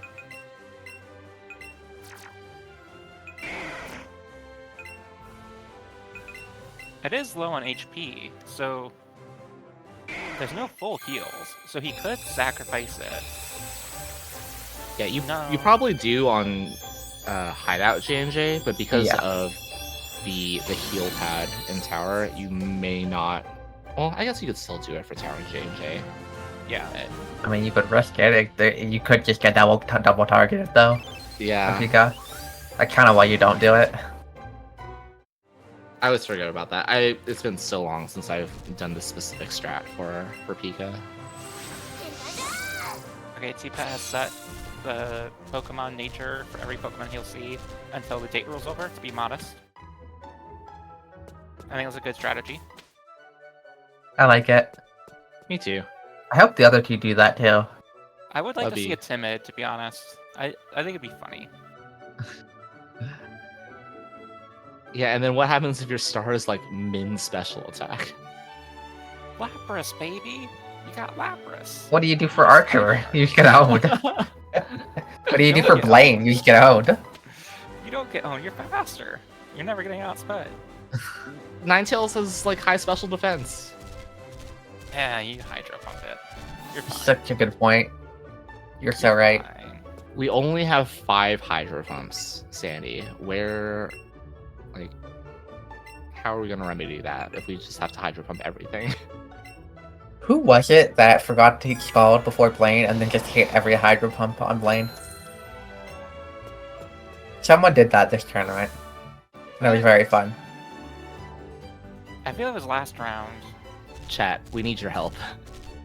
Where? When did this happen? I think it was like within the last week. That's just like Agatha Light in that case. The fun thing is, though, if your star is like good special attack, Bubble Beam still was a KO on most of Blaine's things. So like, you just Bubble Beam it. It's really silly. I think Poketax ended up going for the Helping Hand double kick here, which I like it as a... It's like not written down in the notes anywhere, I don't think. But Poketax realizing that he has like absurdly good attack for a neutral Eevee can just afford to hit double kick and guarantee that you don't have to heal before the Hypno fight. Yeah, I personally really love that because if you're attacking with Nidoking, then it's probably slower than the Eradicate, and then you get hit by whatever from the Eradicate, and it can also just flinch you. So like, if you can just kill it with Pikachu, I would say you should do that. Yeah, really, really good call from Poketax there. Speaking of killing things, Poketax has Nidoqueen, which is pretty good for like one thing and one thing only, and that it's got Crunch that's super effective against this Hypno. Opting to go for Zippy Zap Crunch here. They are both above, like 28 or above, so that's pretty favored. Yeah. Yeah, got it anyways. Very, very nice.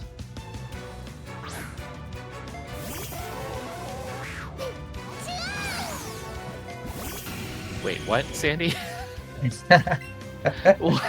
What did I just do? You called Pikachu Eevee when you were talking about the double kick thing. I also genuinely did not notice. I did not notice. I'm so washed. Yeah. Three. This is just foreshadowing that I'm just gonna run Eevee now. Oh, goodness. What a day. Oh, we gotta see so many different strategies here. I don't know if this is one. Like, between... I've never seen this written down, for what it's worth. Yeah, Pikachu and Rhyhorn here. Typically, if you are running Nidoqueen, you'll be doubling Rhyhorn and Nidoqueen in this fight. So you'll like draw one Helping Hand to ensure the KO on the Rattata here, and then heal on the second turn with Nidoqueen. Yeah. I mean, like, this seems fine to me so far. You just killed it with Pikachu, okay. Honestly, it's been so long since I've done Queen and also actually had a Rhyhorn that I like don't remember the strats at all. Yeah, honestly, with Pika's attack here, you know what? That all works. right. You don't even have to menu. Let's go, Poketax. I was gonna say you could probably just like with large enough attack, you could probably like X attack Headbutt, but that also increases friendship by 1 point for Pikachu, which means that you probably get turnarounds either on Geo. I've never thought about that. Could he have just done like Zippy Zap with 1 C, Zippy Zap, double Headbutt, and 3 turn to fight? Yeah, that is basically like Pikachu's like discount Nidoking here. Let's be real.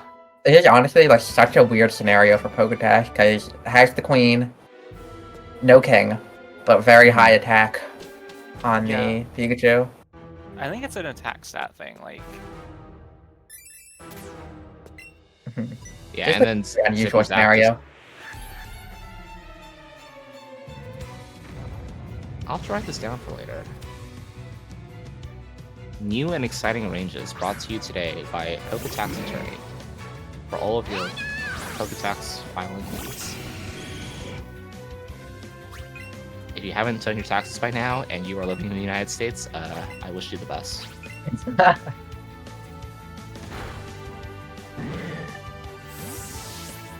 Actually going for the 2C fight here.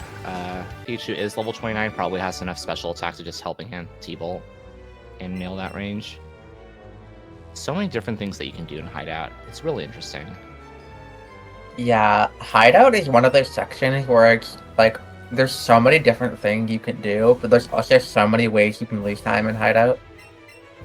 Like honestly, like if you're like a intermediate level runner and you're like, why am I losing time to the top runners? Like a lot of it, like almost every time it's just like Hideout. It's the problem. Yeah, I would say like both Hideout and Rock Tunnel. Just like Yeah. understanding party management, like choosing your decision making, like figuring out what to put in, what orgs to catch things in if you see in Rock Tunnel, and then just like getting familiar with Hideout and all of the variations of every single fight. Mm. It's a lot to take in for sure. Yeah, mid game is just so high variance in this game that it's so easy to just like not know exactly what to do. Yeah, the run just like kind of eases you into like catching things with like Mount Moon and Route 6, and it just suddenly throws the entire mid game at you between party management in Route 10 through Rock Tunnel, decision making in Hideout, decision making on Pokemon Road, and figuring out how you're going to party manage through C-Skim, what you're going to do in Mansion, things like that. It really is just based off of vibes, honestly. Vibe is just like the best way to go through this game, I'll be honest. I suck on that. For real though, I think a lot of it is just like when you're experienced enough, you just like kind of have a sense of what to do, even if you're just like based off of like past experience, I guess. Yeah, and I think It's just kind the of hard to amount describe, to be honest, if you're like don't play this game like that much. Yeah, but when you like play the game over and over again, and you get to see the entire game for what it's worth, like continuously, you start like seeing scenarios that you haven't seen before, and then you can adapt to those scenarios. And then when that scenario comes up again later, you are like 100% prepared for it. There's just so many things that can happen in this game.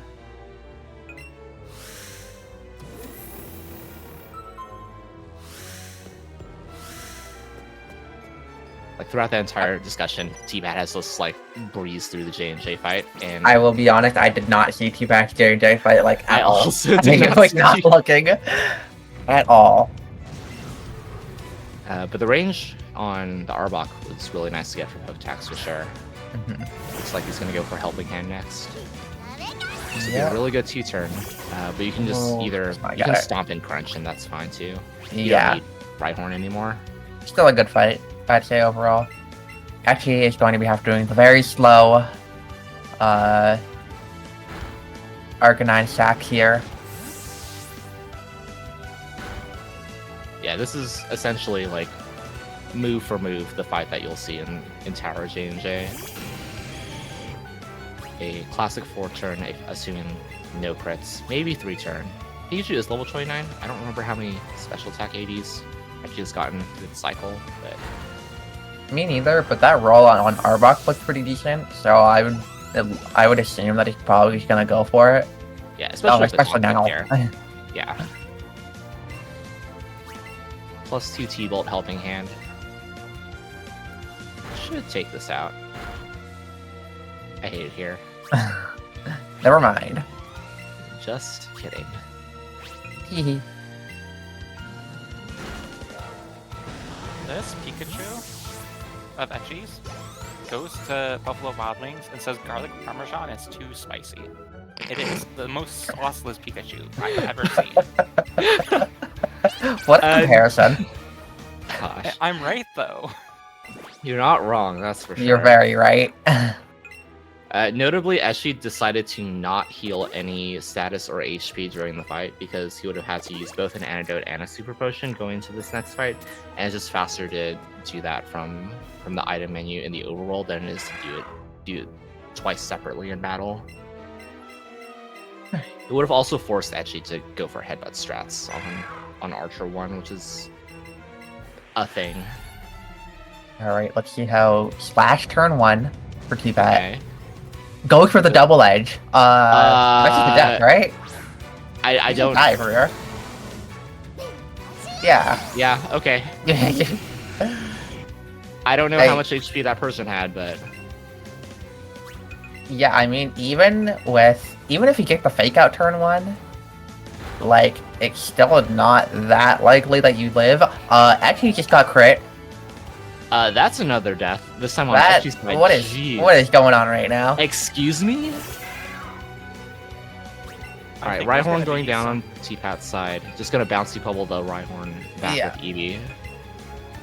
This is definitely one of the hideouts of all time for Echi and T-Pat so far. Poketax Meow. is evolving his Machop. This Yeah. is how Poketax can still win. This is how Poketax can still win. Honestly, like, you're right though. Yeah. Like, all it takes is for the two frontrunners to go head to head and start falling over each other's heels, and then Poketax just comes in and sweeps up the rest. Also, in the back right planter of Giovanni's office, there's a Max Revive. Yes. That is correct. Useful to sell an AOP. And Yep. also useful if you somehow have run out of revives at this point. For some unknown reason. Yeah, I used to pick it up in races, and I still will if I'm like low on revives. Honestly, like if I'm in T-Patch situation, I might just pick it up here. Like, I think he had to use 2. Could be wrong. Might only be 1. Echi was the one to use 2 because of the slow Growlithe. That's That's so... Oh, because Peach had to set back up, so he went for the +2 T-Bolt range without helping hand, I think.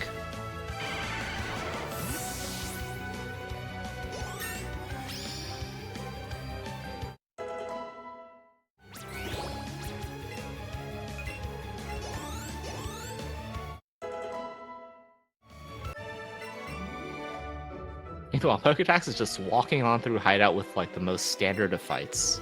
I mean, I'm not sure if I'd call that one Rattata. Okay, Voltor well, fight like- a standard fight. I mean, you do it with Rhyhorn and Nidoqueen either way, so like it effectively took the same amount of time, if not even faster, just due to not going to your item menu. So it's like, I don't know. Yeah, it's fine but with me. The boss Scotland here, I'd definitely say, like, gone pretty standard for Poketax. Hmm, Like 3 turns on just James, I'd say is like pretty standard overall. yeah.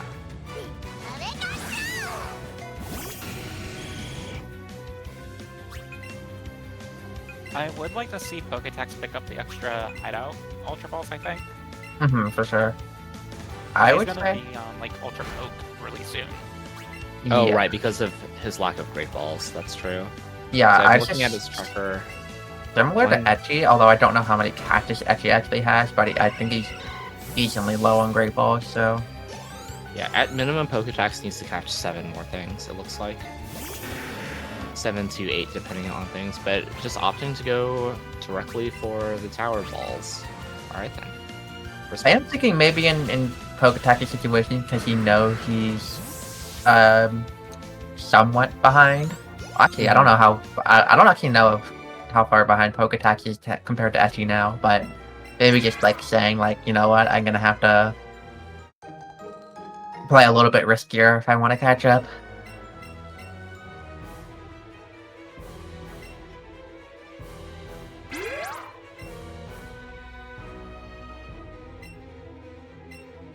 I got so confused. I looked at T-Pat screen and I saw like 2 Gastlys and a Hunter, and I was like, wow, that's so many spawns. Yeah, so many spawns in the cutscene. Unfortunate Ghastly spawn all the way past the point of no return after passing that spinner. So hopefully we'll find another one along the way. Yeah, let me take a look at T-Pat's tracker to see like how essential Ghastly is. Let's see, T-Pat, You 50. you can sub out Ghastly for Tenta. Yeah, Looks like. yes, 50 planned right now with Ghastly, with the entire Pidgey line, no Tenta. Which is like pretty standard. I don't know, from here, I think you really want Ghastly from here. Yeah, Ghastly is always a nice pickup. It's pretty If you easy don't to get him. it. Mm-hmm. It's just ultra great in a nab. Even without an ice, I think it's still like an 80%.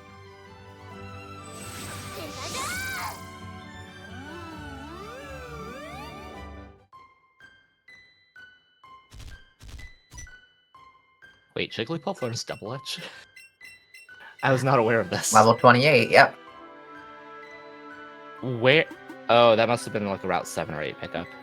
Yeah.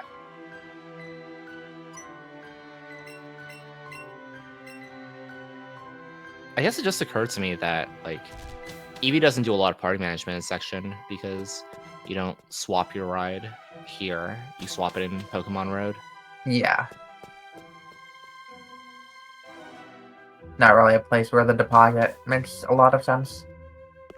Until after Tower. Is that a Ghastly past?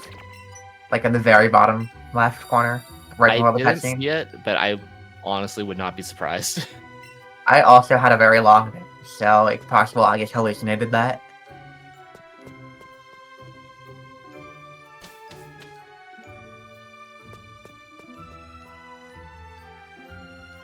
Good pass from Etchy.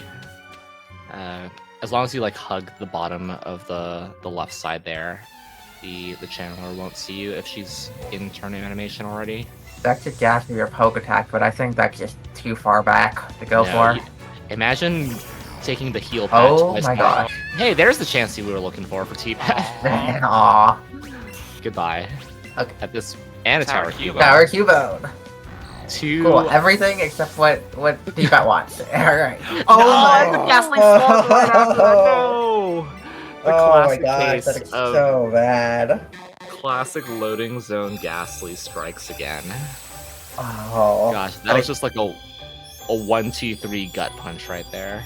That's actually tragedy right there. And Poketax gets the Ghastly to spawn literally in his way. Might not be able to dodge it even if he wanted to. Mm-hmm.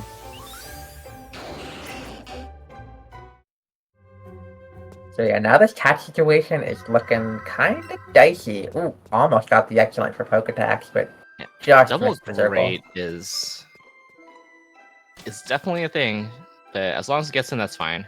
I think this puts Poketax like exceptionally close to Ultra Pokeball for the remainder of the catches, which is like basically equivalent to double greats. Correct me if I'm wrong. Yeah, I think it's the same. So that's like 2 plus 1 divided by 2 is 1.5. 1.5 plus 1.5 divided by 2 is 1.5. They should be the same.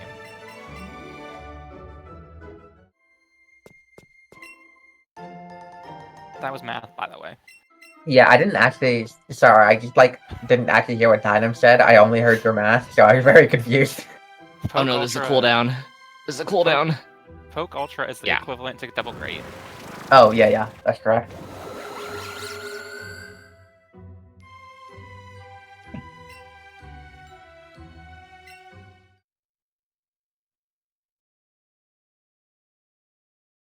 I did not see T-Pat's change a fight. I was too busy messing around with the catch rate, but hopefully it seemed that it went well. T-Pat's just been cruising along outside of T-Pat got paralyzed, but I think it went fine other than that. It didn't seem like any sort of death occurred. I was only half watching though. Actually, it's not messing with Ghastly, which is interesting from here. Yeah, 51 planned. Doesn't even have Grimer marked right now, so it's just saying I need Pony, I need Dodrio, I need something from the Pidgey line, then I need either Psyduck or Grimer. Yeah, I guess from It's here, fine. I mean, Gatsby's kind of an annoying catch sometimes, so I think I agree with it, to be honest. Yeah, it's the one that always takes the most time. I was like 15 seconds compared to other catches, catching it like every time. However, this J&J fight's gonna be different for Edgy. Poketaxatty's getting power level on the poison, which is nice. Saves a little bit of time on that. Yeah, also a very nice roll on the Arbok. Looks like Poketax is probably good enough special attack to just go for +4 helping hand. Yeah, it is. If I had to guess. Pika is level 31 here, so that's very, very solid for him.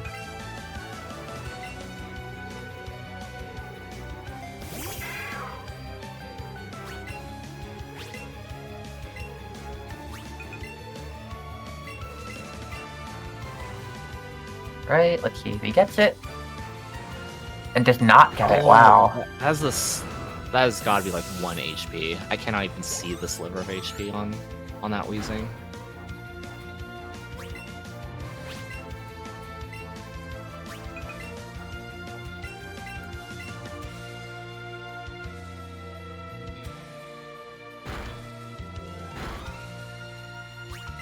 T-Pat looking for on this route. He still has birds planned. Still has Psyduck. No Tenta planned, so he's in a good position right now.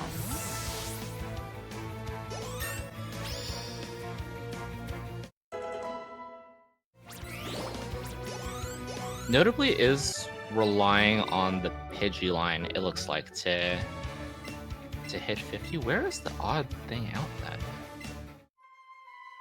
Unless I'm like missing something. Oh, I guess Cubone hasn't evolved into Marowak. That makes sense.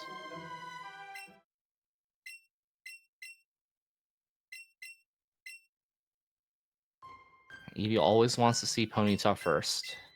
Yeah, for sure. Speed down Pokemon Road with it. Put that thing in immediately. Where are the ponies? What was that spot there? That was a Pidgey. Is going back for these. And then a pony did spawn on the second grass patch, so should be There's set. something really small that spawned near the top, and I cannot tell if that was a Rattata or an Eevee. It felt like it was brown, and it felt like it was an Eevee to me, but... Just gave, like, Eevee vibes. Yeah, like, the way T-Pat, like, doubled back slightly was like, wait, that's an Eevee. Makes me feel like it's an Eevee. Like, I feel like that was an Eevee. Okay.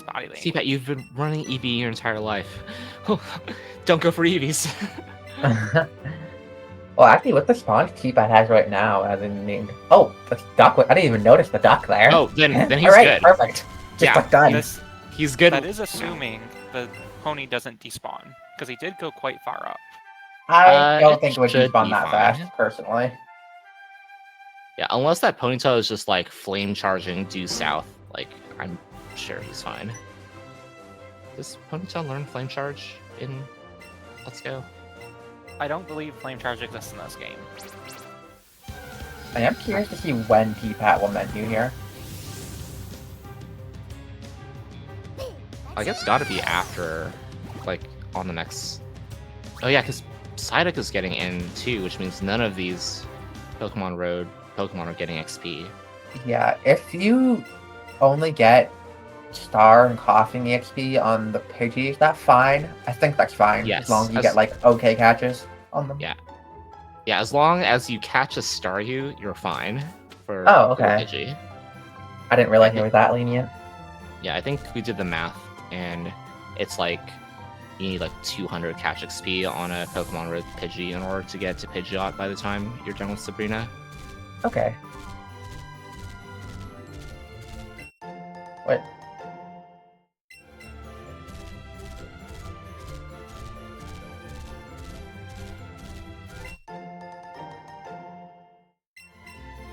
Alright, T-Pat's gonna have a very long menu after this pony catch.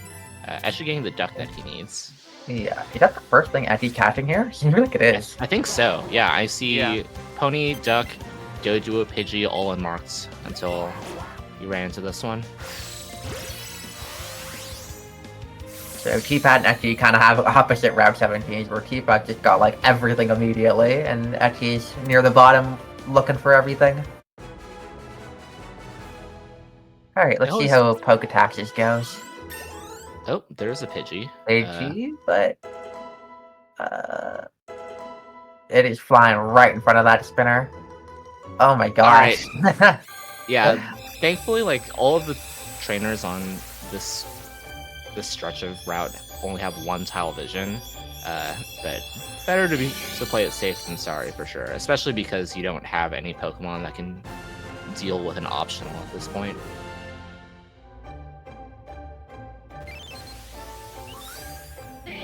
Level 27 Ghastly is not going to cut it against like a level 34 Executor. So right now, T-Pat is just getting everything in the party. Just a full party replacement right there. Yeah, thankfully does not need Tenta, so the Coughing and Staryu can slot in very nicely after this. Actually getting Doduo, Poketaxatty getting Duck. Fish. I mean, I think at this point, actually, really just kind of wants to see Pony, and then, like, if he doesn't get, like, Pidgey or Pidgeotto, it's, like, totally fine. At his poke count. Yeah, but you really need that Pony, otherwise you're going to be puffing it with Arcanine for the rest of the game. He should still have a Repel and Lure.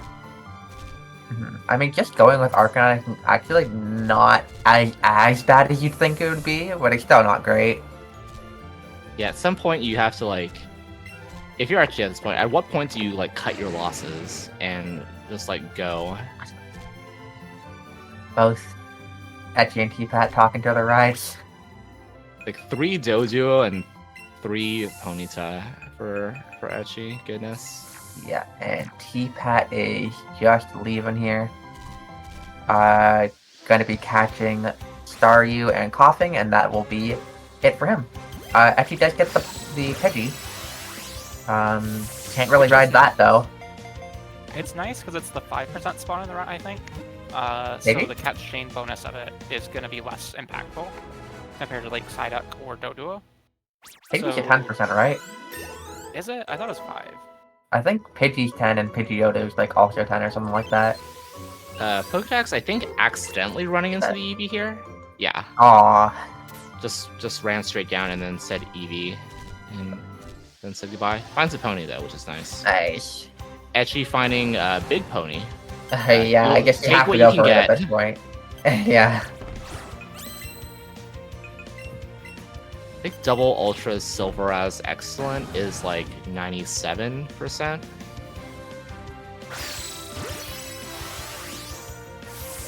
It's pretty good. 90 something sounds right, but I'm not actually sure.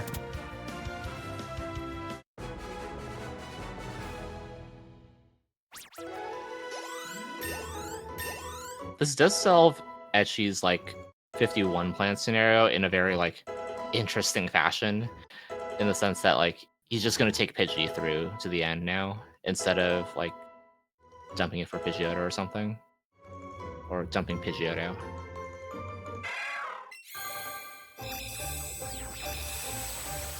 Poketax now with the Doduo. Is that everything he's looking for? I think Yeah. it is. Alright.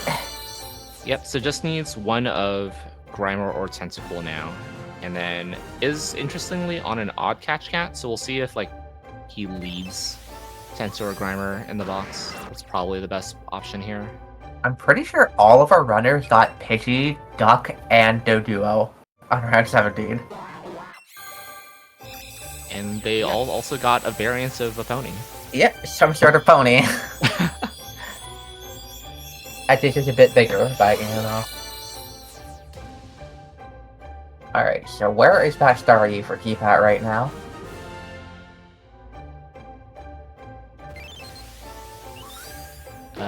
That is a Magikarp. We are not using Gyarados as our main. Oh. There it is. Okay, not too bad. Could have been a lot worse for sure. And we got 1086 for Got- Snarmy CP. Got the Silver Rages too, so this catch is gonna be pretty good. as long as we That hit the was- circle. T-Pad got robbed on that throw. That was like frames away from actually connecting. Oh, that was a Starmie. I saw it for like half a second, and I thought I was just hallucinating it, but no, that was a Starmie that spawned. Poketax and Etchy are like synced up. Mm-hmm. So nice. Is Satisfying. slow. I think it's like about a minute between T-Pat and Etchy, and then like another minute and a half between Etchy and Poketax. Yeah, Yeah, that sounds right. Still looking pretty tight between these 3 racers. T-Pat has not seen a coughing yet. Surely a coughing will show up by the time he needs the menu. There you There, go. there he did. And a week. And a big one. Before coughing. If you really think about it. So It's true. like me in the morning before I've taken my allergy medications, you know? Understandable. Have a nice day. It is on Poke Ultra Ball, though. Interestingly. I think this is a fine catch anyways, but... Yeah, This as is long as you fine. get excellent at Click Bond.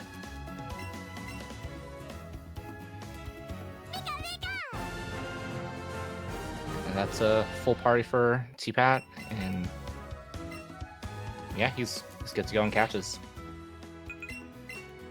Alright, so now it's time for Etchy and Poketax to go and get their star and any other catches they need. Pretty sure Etchy literally just needs star. Yeah, Etchy needs star. Poketax is already unmarked Tentacle and unmarked Muck, which signals that he's gonna leave Grimer in the box Yeah. to even out his catch count.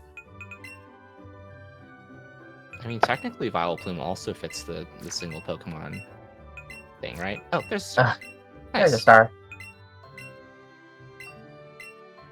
Alright, and we got 1096, I believe. Yeah. Nice. 2 solid CP stars, of course. We'll actually have to see their stats to figure out if they are as solid as we hope that they are. Speaking of seeing their stats, I probably should have looked at T-Pats, but I will we try can to see it look on up the Solid. Solid Teach. And watching Etchy's screen for Staryu is standing still. I don't know how many lures Etchy has Yeah, used. that might be like a low lure kind of It was on play. his last lure. Oh, well, yeah. Oh, okay, there was one just down there the whole time. I did not see T-Pat stats. I tried to look. 116 special attack, and for CP for Etchy 1042. Okay, 16 special attack is like, I want to say, pretty average. Yeah, pretty like smack dab in the middle of things. And then 125 speed is great. Oh, 125 speed? Alright. We take that for Think sure. Is that high enough to outspeed, Raichu on Rival 5? You are asking 2 Pika runners here. I guess so. What level is it now? Level 46. And you need to be 140 at 50. So that's 4 levels and it's 14 stats. You need AVs, I think. Well, you get friendship, because you're gonna go up 2 friendship thresholds. As you said. Yeah, that's true. You're at like 90 right now, and you'll be at like 130 by the time you get there. And that's a couple points of friendship. Or a couple stat points from that as well. Mm-hmm. It'll be close. It needs probably a little bit of help. Let's see if I can... I'll get out real quick. And I think it's actually done with catches. Yeah, nothing else is marked. He's just evolving a Pidgey to Pidgeotto, or Pidgeot.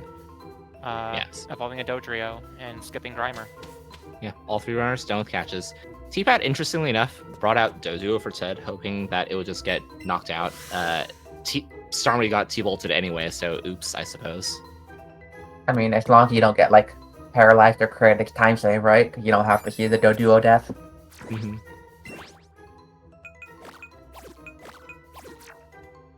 And also probably just preparing for the blue fight later. I never remember how much like XP Doduo needs in order to get to Dodrio before Blue. Assuming actually- no. Oh, that's a very good start for Poketax. Wow. Oh my Nani So good. 5? That's And like an AV. oh, Chef's Kiss. I think we might be seeing a full send from Poketax here. I That's really agree. good. Just constant AVs into special attack and speed here. I want you all to know. That's still I pretty don't good have my on webcam. actually. I don't have my webcam Yeah. on, but I have a fan right now, and I'm fanning myself. Because this star is the hottest thing I've ever seen. It is quite good. Yeah, imagine the possibilities with this star. This is definitely like +0 Scald guaranteed Charizard Scald, or star, rather. How does T-Pat have the worst star for the three of them? That's a good question. 124, 124. Jesus. Oh my gosh. This is what stars dream of being. Well, you know what they say, when you wish upon a star, this is what happens. You have 10 lens. 120, 123 for Etchy. Very good. That was a 1042 star. What are you talking about? How? Yeah, edgy star. Classic No case of defense. Sticky not mattering. That thing has no bulk. Just hit the pumps and you don't have to worry about bulk ever. It's that easy. The lowest stat we saw on like special attack or speed across the three of them was 116. I just wanted that to sink in. And I think all of them except T-Pat's special attack was at least 120. Yeah. Disgusting. This is... Oh my gosh. Yeah, these stars clear +4 on Lorelei easy. Oh my gosh, Poketax also got targeted. And had to duo out. T-Bag Thankfully, got didn't get flamethrower Edgy- on Are you Oh. by Edgy? Magmar on the confusion heal turn. Were you saying something about Etchy Amber? Oh, Etchy had Rapidash out and the Rapidash got targeted. So, I mean, who's the one? I don't know, I think Rapidash is actually the one that draws T-Bolt.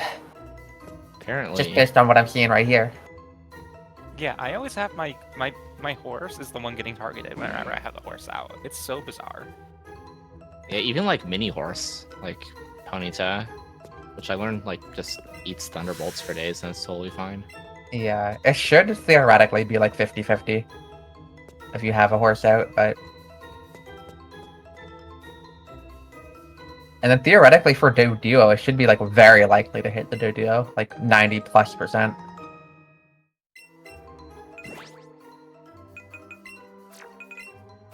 T-Pat saying just 302 pace still, like, you know, the normal. This is just clocking in, doing the work, getting a good lane time, saying, you know, beat me, Etchy. Come meet me at the finish line. Come Not join my Willie. Discord server. I mean, I think that just goes to show, like, how good T-Pat is at this game, that he just constantly gets, like, bad EVs, and they still can average that, like, 302 kind of pace. Yeah, like, I really think just T-Pat is just, like, one of the best, most consistent racers. yeah, Definitely. it's legitimately, like, every time I will go into a T-Pat stream, it's like, oh, this run had, like, 20 things happen, and it's at 302 pace, and it's like, It's okay. like, oh, I skipped Rhyhorn. Oh, I have a bad Eevee. Oh, I had like a 17-turn Archer and I'm still on like 301 pace. It's wild. Yeah, that's a classic T-Pat run.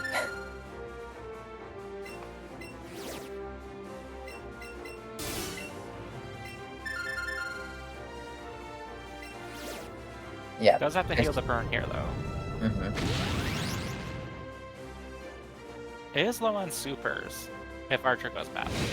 Yeah, not that low, though. Like, I think you have to get pretty trolled on Archer. What was T-Pat's super count at? 3 right now. Oh, that's fine. Yeah, fine, assuming things like go okay. Yeah, usually 2 or less after kind of the third menu is like when I start getting concerned about my super count. And you start really wishing you picked up the Hyper Tower. Yeah, yeah.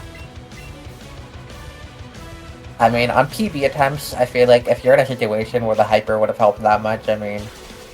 Yeah, then you probably have have not a PB base anymore. Mm-hmm.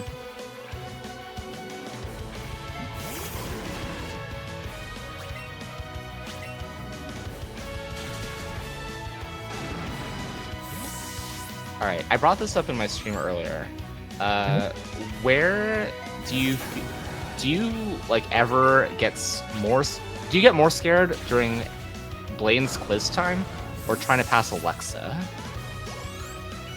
For me, it's Blaine's quiz time. Alexa. Quiz time, absolutely. Like I What's always, scary about quiz? I always feel like I'm gonna miss input. Okay, Like- okay. Like Turbo is fair. Turbo, that's very scary with Turbo. I don't know. I just like mash like B and X and then just like take an extra half second on the input. Like, Yeah, I guess, but like, Oh.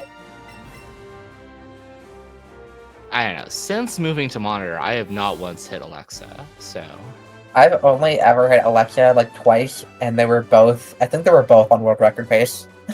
So I'm just like scarred by it. you know, fair.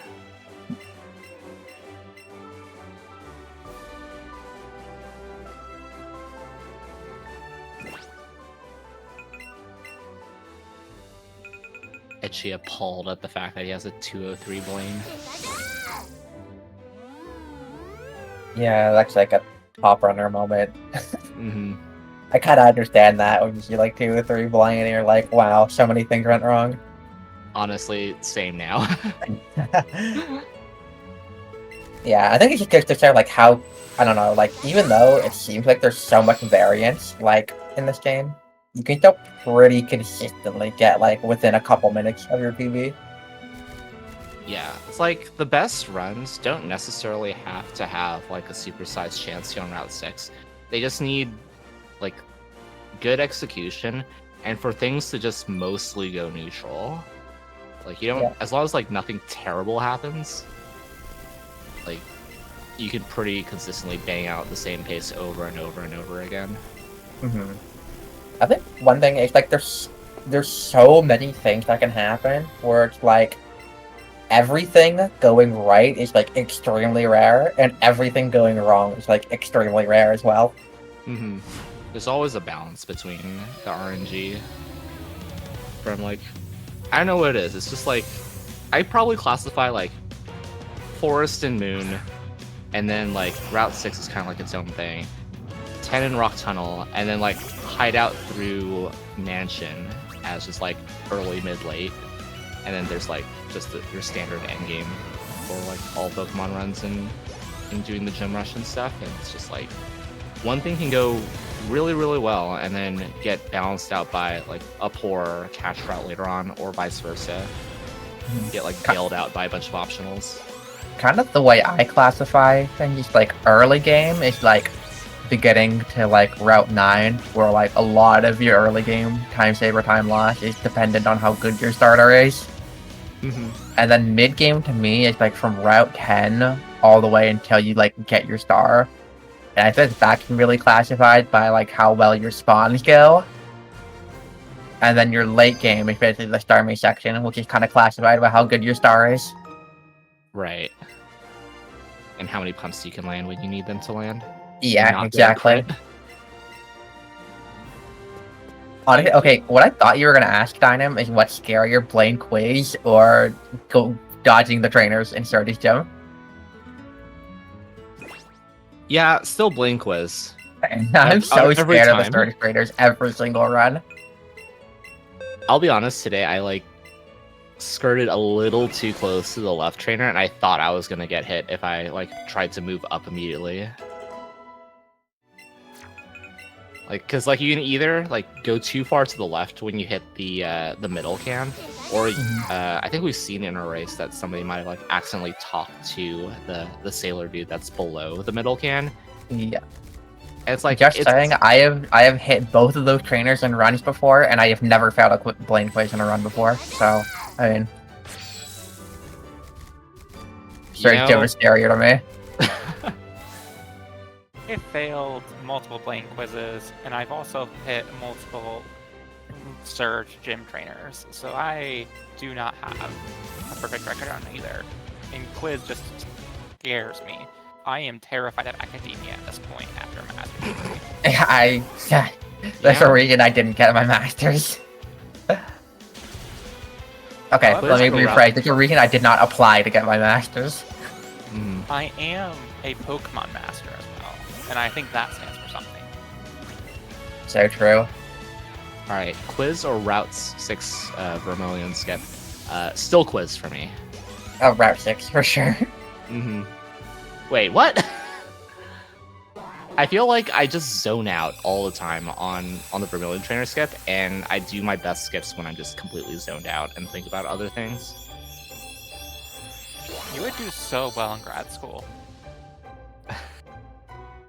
I Grad will. school is so much yapping, Dynam. You don't have any idea. Do you know how my grades were so good this final semester because I was just a yapper, and I was like, "This is wrong. This is right," and they were like, "A+." I was just like, "Thank you."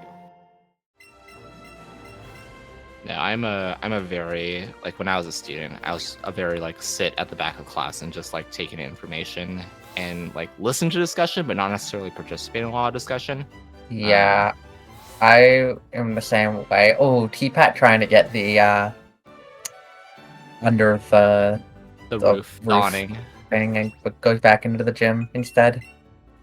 You Yeah, do actually have to, like, hold back a little bit, but not too much that you re-enter the thing. Yeah, I think pretty hard, I'll be honest. Fun fact: if you have notches on your Joy-Con, it's really easy. Also, Notches. I have to buy Abra. Okay. Yeah, you just hold to the 45-degree notch in either direction, going up, and it works like every time. Oh, okay. Yeah, it's actually like pretty free. I definitely heard you say nachos, and I was Oh, thinking yeah. about the Dorito discussion that was in chat earlier. Dude, I'm so hungry right now. I had like a bowl of SpaghettiOs for lunch, and it is not cutting it right now. I had nachos earlier today, which is probably why I thought about it. I should go get nachos like tomorrow. I have nothing going on. I should go do that. CPAT, his special attack is not good enough to skip that special attack here, right? No, I mean, if you want to guarantee it, you need like 128. You might need like Poketax level. Yeah, Special absolutely. attack, if you want to guarantee it. Or you If pump and save an X-Spec and save that 1 point of friendship for later. yeah, if you're at like Etchy's special attack, it's like it's better than a Hydro Pump, but I don't think it's guaranteed. Yeah, because Etchy's going to be at what, 130, 123, 124, so that's like a 13, 16, give or take. Yeah, somewhere around there. Pokedex is either guaranteed or a 15 and 16 for sure. Especially with the gym friendship bonuses. Pokedex still has Arcanine in the party. I just saw it level up. Ah. Maybe didn't deposit when doing the mansion menu. Possibly. I mean, that would be my assumption. Maybe he just really, really likes. Oh, Oh, didn't have ponies. rabbit. Okay, pony. This makes sense. Wow. Yeah. All right, Register that at all. we're just yapping over here. Yeah, honestly, Apparently. we've just like yapped and just been like half watching the race. We should probably pay more attention. Yeah, I think what happened was Poketax didn't have the Route 6 candy, Oh, okay. and then probably isn't used to doing 2+2. So Yeah. just the 3, right?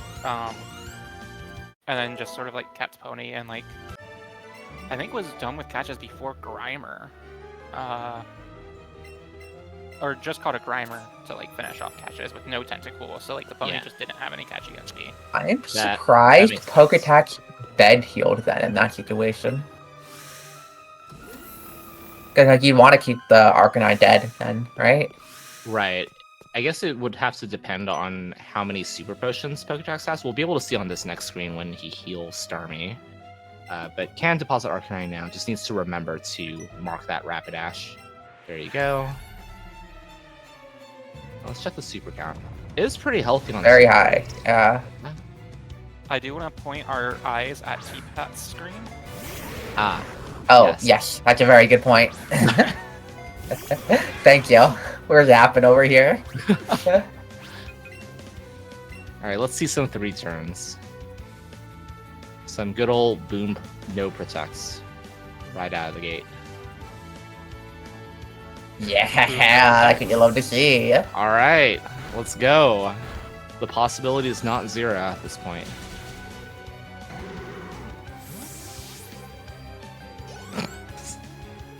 Yeah, Sandy. Manifest it for T-Pat, Etchy, and Poketax. That is for sure. Yeah, imagine if like T-Pat gets a 2-turn because like Trace just like walks up to Archer and just like yoinks the Golbat Pokeball off of his belt and just like throws it into the ether.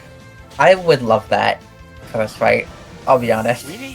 We need that on like on fanfic.net or whatever. Wherever you write fanfic and post it, we need that. The Let's Go fanfic community needs to rise up and write this. Trace defeats Archer 2. Either that or just like Snag Machine, something like that. Also, T-Pat's still on pace for 3-turn. Here. Alright, Cubone. Alright. Help a brother out.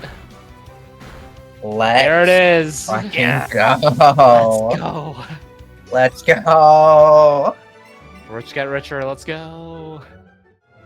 Alright, right. T-Pat's finishing. Etchy's heading in. Let's see what kind of luck Etchy can get here. Yeah, T-Pat's kind of cruising now. Yeah, now the training weight of the Adamant EV has been let go. He is smooth sailing.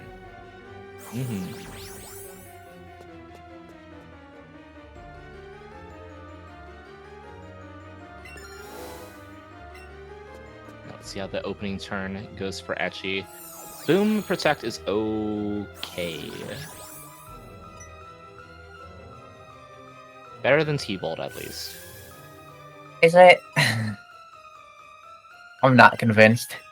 Okay, at least Weaken came out. If Golbat comes out there, it's like so annoying. Oh yeah, because of Crunch. Because Crunch can drop your defense, and then you just like start crying when you get Sucker Punch for like 60 damage to pop. Pokedex had, I think, like a 15-16 on the Charizard, but opted to X special attack. Is getting a lot of special attack right now. I think that was 130 at 47 for him. 130. Wow. Yep. That is so much special attack. Sucker Punch in the Cubone is good. That means that Starmie can live another one, assuming that Cubone doesn't take out the Raticate here.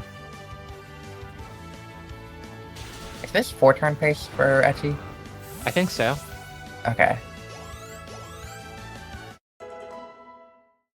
Zard is guaranteed at 128 special attack for plus 0 Scald. 15-16 at 125. 13-16 at 123, I want to say. Alright, and Etchy is done with the 4-turn. And just as Etchy's done, Poketax is in. This is just, it's a revolving door of Archer 2. The carousel. This feels like that one episode of Scrubs where they're like, one person comes in and one person leaves. It's like that whole thing going on. It's like, you're on shift now. Have fun. Yeah, exactly. I hope one person knows that exact episode of Scrubs I'm thinking about. I think in like season 3. I have never watched Scrubs in my life. I'm Me sorry. neither. I just don't watch TV shows and movies in general, unless somebody sits me down. I normally don't. I have been watching something lately, though. Same turn as Etchy, but gets the focus energy on Cubone, so it won't use it again. Golbat is... Which is not ideal, but just don't get defense dropped. And it's like, just fine. don't get defense dropped, or I guess Cubone could eat an Air Slash and still be fine. Probably. So for the latter. No defense drop. No defense drop. Might be owned by 2 Sucker Punches here, though. I can't actually keep a specific number, and I don't know the exact defense. Looks like 60 HP on Poketaxatty side. Let's try. But Sucker Punch the Cubone, and that's totally fine. Great, we take that. Alright, Cubone, all you gotta do is Boomerang. And you already focus energy, so... Oh my gosh. Yeah, so either Headbutt or Boomerang will kill this Raticate. And I mean, it probably won't Headbutt here, just because Golbat's not on the field. Is my assumption. But, I mean, maybe it could. It might see the KO with headbutt and just go for it because of accuracy. That is that. fact. Wow, Okay, that is actually so cringe. That is cringe, but at least Raticate is off the board, so Yeah. no Sucker Punch. So we got a 3-turn, a 4-turn, and a 5-turn down the line. That is probably the best, like, average number of Archer turns I've seen in a race. Yeah. Didn't we have like a 3-turn and a 4-turn between Iron and Trubs recently? Oh, Or did was we? that Iron and... I think it was Iron and Trubs. In a 3-way race. I'm gonna put Yeah, that caveat. Okay, That's fair. low sample size. Yeah.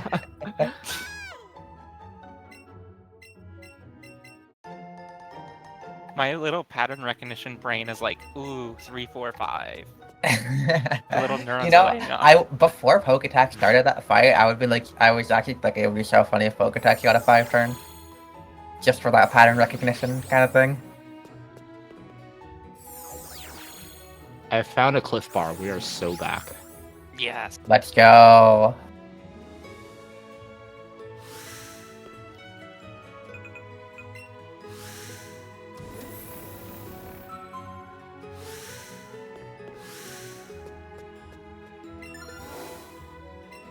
The Cliff Bar's Best By date has already passed. It's so Jover. Need it anyways. I agree with that. Anyways, As long as it's like not that far past the date, it's like fine. it's like only a week. I'm fine. Um, this is not medical advice. Please don't sue me if you get sick because you eat something past its best before date. Thanks. I do want to point out that this is like the actually last question thing where there's life skills and you're getting life skills and commentary right now. The best buy date on foods sold in America, generally, you'll have to go to the state level on some things, but generally, it's going to be like the best quality that you can get out of the food. So like Yep. a potato chip Best Buy is going to be like, it's the best like crispness. It might be a little soggy after that date, but it's not going to be expired. So like use your best judgment when eating food if the food is expired or not. Best Buy is just generally like trying to make the product the best it can be. Yeah, I mean, my rule is that like if it smells fine and it looks fine, it's probably fine. Also, Best Buy is where I got my M.2 drive, so pretty good. Yeah, I was thinking that the whole time.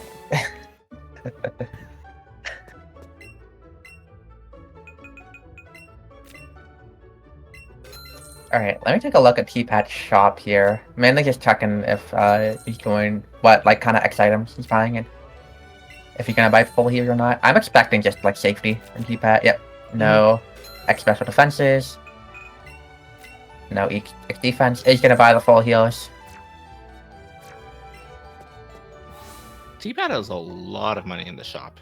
Probably only just like bought 11 full heals just because. Yeah, I mean like But everything else is good. In what situation are you gonna need more than 11 full heals? Listen, if Caden has anything to say to Furious,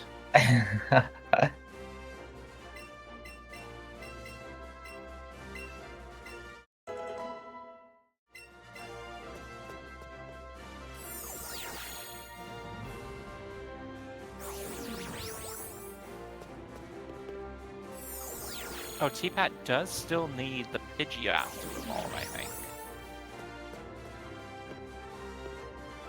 Okay. Is T-Pat's the one that put in all the pokes from Rock 17 like after? Right? Yeah, because I think Okay. he like caught everything at once. Okay, so yeah, that's probably why. It should be fine. I think actually, I didn't mention it at the time because we were looking at how good those stars were, but actually did candy his Pidgey to Pidgeotto during the star menu. I noticed. Interesting. I don't think he needed to do that, but I could be wrong. I thought actually caught Pidgey like pretty early on the route, but I could just be misremembering. He caught it before the Rapidash, but I don't know if it was in his party when he caught the Rapidash. Oh, that's a good point. So, Didn't like, consider that. It could just be he was hedging his bet of, I don't know how much EXP I need, and I don't want to find out. Yeah, that's fair.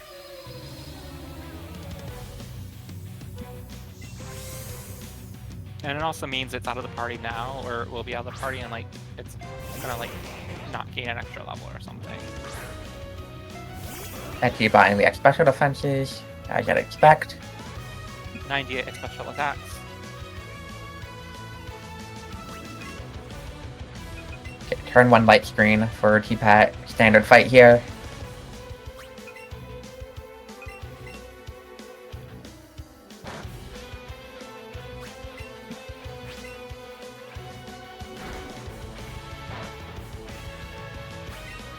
I wonder That if you was can get X not the item best call. friendship boost, even if you're already at +6. I need to test that.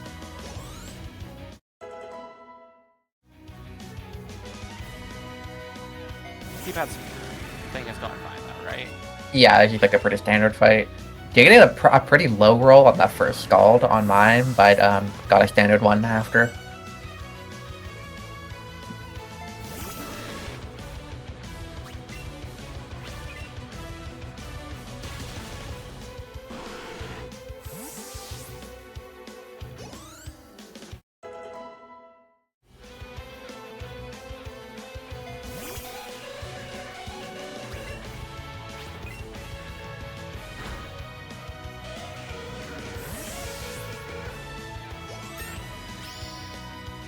Alright, let's see T-Pad stats here.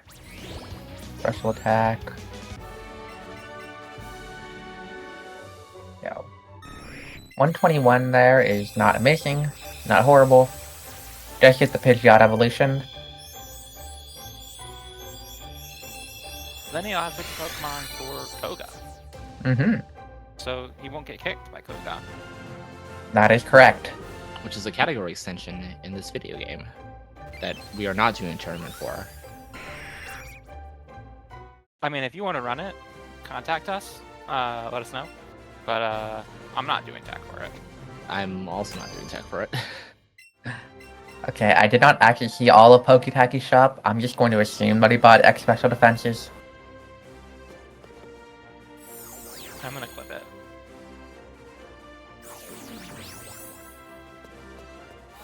I was busy taking care of a piece of clip art that got stuck in my throat, but we're good Did now.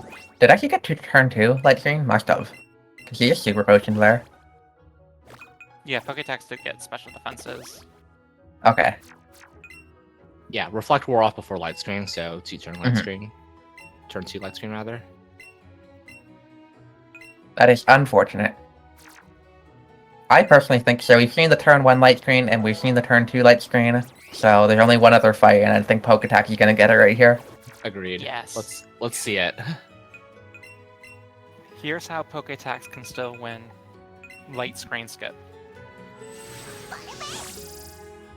I think I've seen light screen skip like once over the course of watching many Let's Go streams, and I think T-Pat was the one to get it.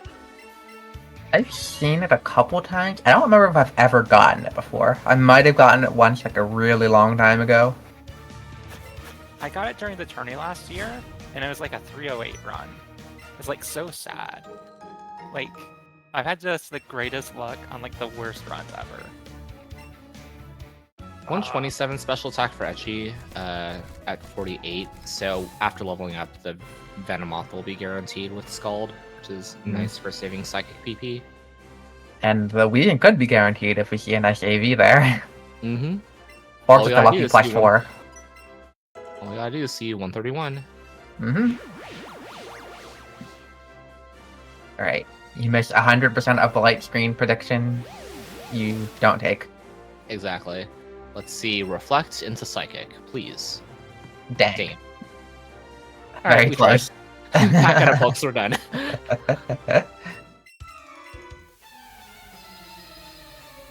Alright, T-Pad onto the boss of the Fuchsia Gym.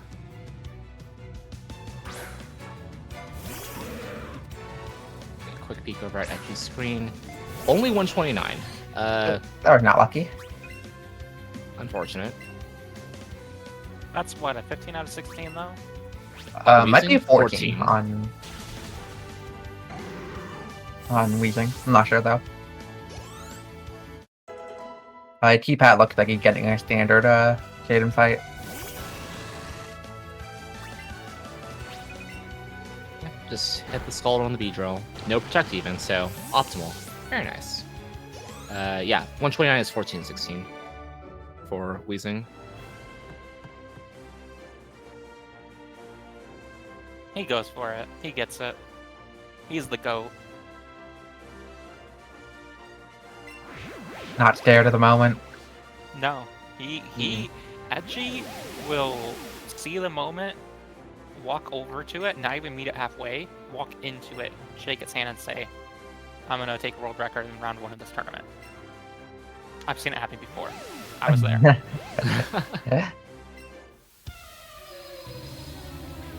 Did T-Pat grab teeth already? I want to say yes, Okay. 'cause but know I Effie feel like I'm just saying that because I think everyone should get early teeth. did. Agreed. Maybe I'm just like projecting. If you're grabbing teeth late, what are you doing? See, I grab teeth early because if for some reason I just like it just slips my mind to get the teeth. Like somehow I still have another chance to just like not lose time. Exactly. Like, my short-term memory is horrible, so I will do things at the first possible opportunity. That's a minimize on Edgy's screen. But that's fine. Hits.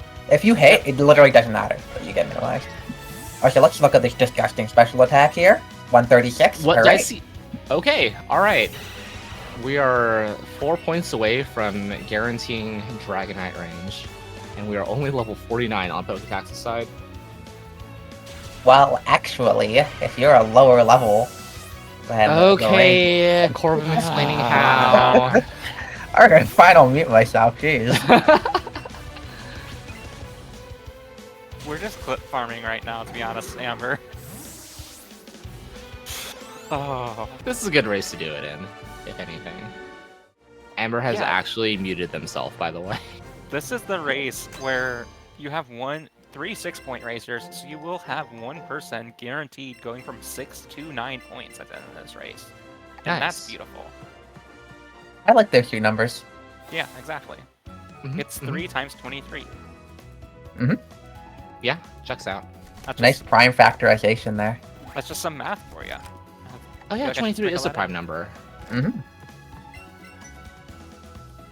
I miss Also, prime factorization. That was like my favorite thing to do in like 7th grade math. Here's some more personal history for you. I was born on February 3rd, and the movie 23 with Jim Carrey terrified me. I could not finish it.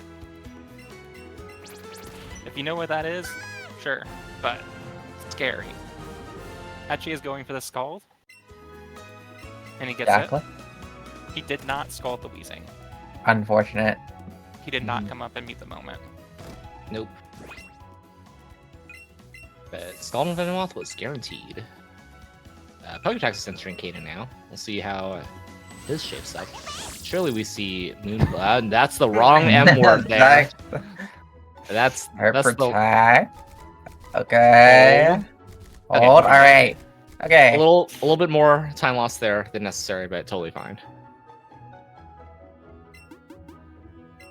I was gonna say Moonblast, and then the game heard and decided it was gonna go for minimize.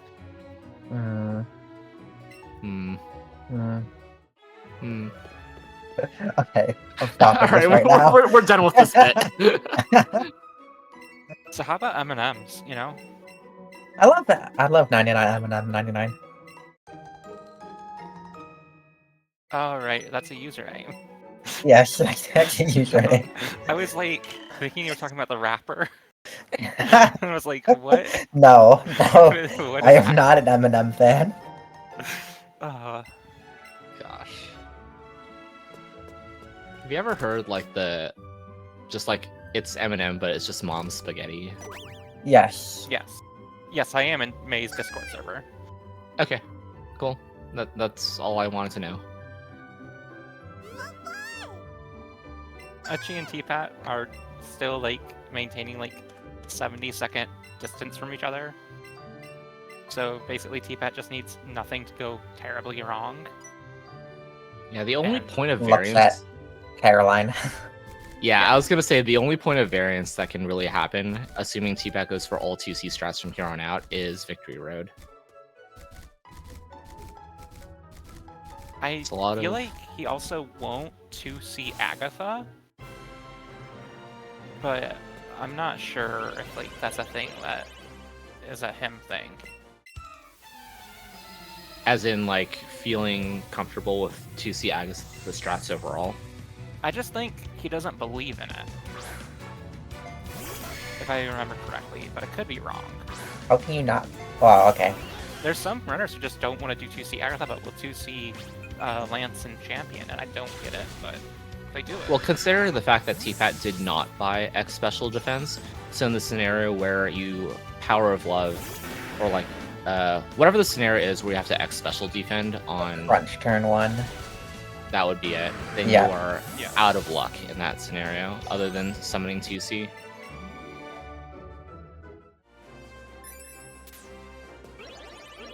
And yep, as expected, we're seeing the 2C safety for Samuel right here on keypad screen.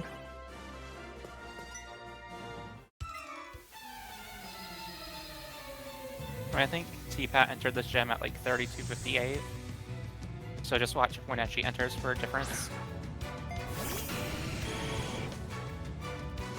I expect Etchy to do the like 1C fight. T-Pat didn't buy the X Defendant Saffron, right?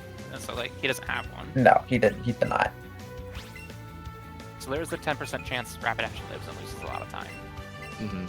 I would just like to point out that T-Pat is muted and deafened in the voice call right now, so he does not know that we're talking about Mom Spaghetti theoretically, assuming that he has like audio on stream muted. Okay, yeah, so, like, I feel like T-Pat might be an audio listener. I'm not sure though. they are like 78 seconds apart right now. If Etchy goes for one C strats here, that'll collapse down a bit. No, T-Pat is definitely listening to us. Hi, T-Pat. Hi, T-Pat. Responding to things I've been saying. Hi, T-Pat.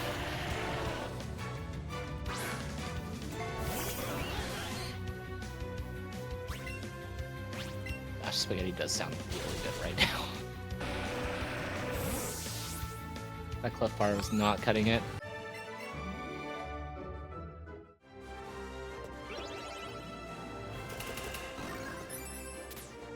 I've not paid attention to Etchy nor Poketax's psychic count, but it seems like they're both fine, especially with the fact that Etchy scalded the Venomoth and Poketax had really good special attack to scald both the Weezing and the Venomoth. They should be pretty good on psychics through Venusaur. Yeah, we should be fine here. There's nothing that said to me, oh, they're running low on psychics, so they should be fine. Yeah, a couple minimized scares here and there, but you know, that's how it goes. Seeing the first risk that Etchy is taking right now on Samuel. Got to hit that Hydro Pump to close the gap. Eats the Mega Horn, still lives, is probably going to go for the pump again. And alright, hits it. Well, that is a decent amount of time left because he is going to have to heal for Giovanni now as well. Yeah, I'm pretty sure that is just time loss compared to 2C'ing with Rapidash, right? Yeah, it's actually not that much time lost compared to 2C'ing with Rapidash, but it is a little bit. Yeah, at the very least, the run is not over. Still has some ground to make up in Victory Road.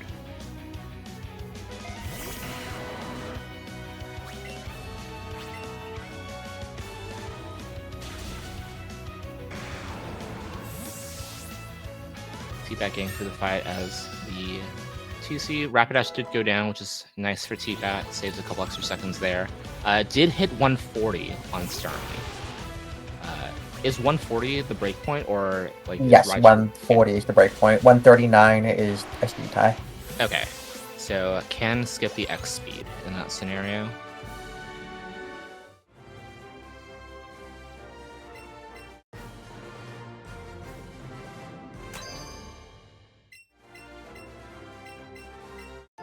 So T-Pat is just a full Giovanni fight ahead of Etchy right now.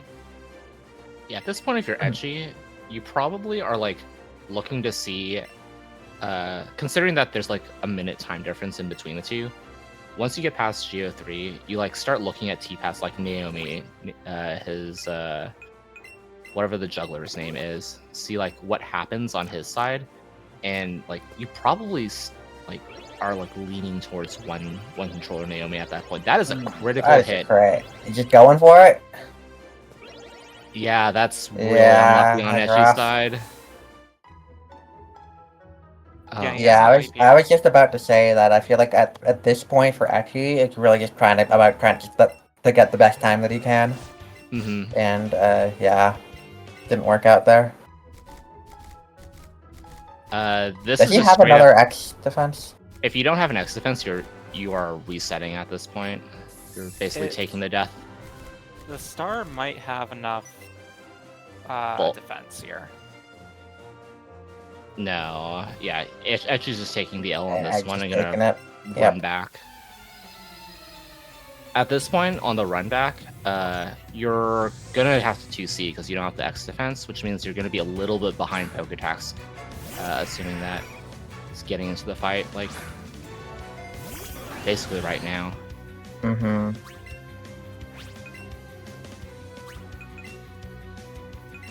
he will have to remember to go the special way. Right. Yeah, I think Etchy should know that. I feel pretty confident. He knows which way to go. Yeah. You definitely, once you take the first set of rotator pads, you want to follow the blue, like, line north, because Tamer Cole will be reset to the position that the game thinks that it should be in. Normally the game doesn't think that you'll, like, talk to him from the backside. So you should go directly due north here, and then, yep, exactly.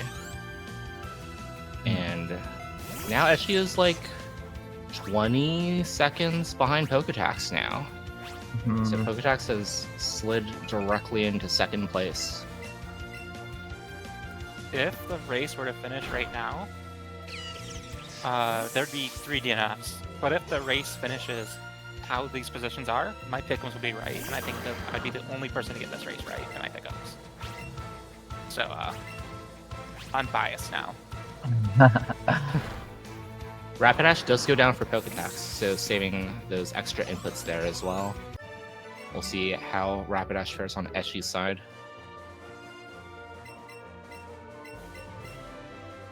Yeah, this is definitely going to be a test for Poketax to see how well he can utilize the star. Like at level 50, when you see 141 special attack, you have like got to like know like you're +4ing Lorelei, you're probably at this point +4ing Champ as well. Yeah, I don't remember what the threshold is actually for +4 Champ. Yeah, it's 140. I want to say it's 149 for Psychic to be guaranteed on Jolteon. Oh yeah, always making that. Yeah, with 3 more levels to go, that's all but guaranteed. And a friendship boost as well. Yeah, +4 Psychic range, 100% at 149. Yeah, just thinking about where Etchy and Poketax kind of are in terms of their standings.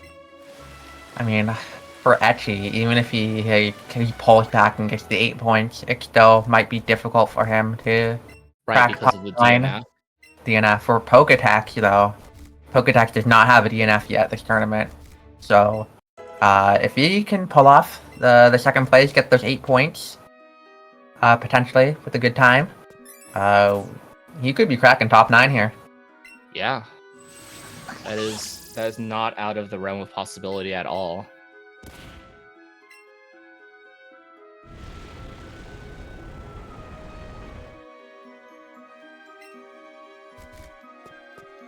Yeah, of course it'll kind of depend on how all the other races shake out, but if Poketax can finish this out with like a good, clean run, he's putting himself in a pretty good position here.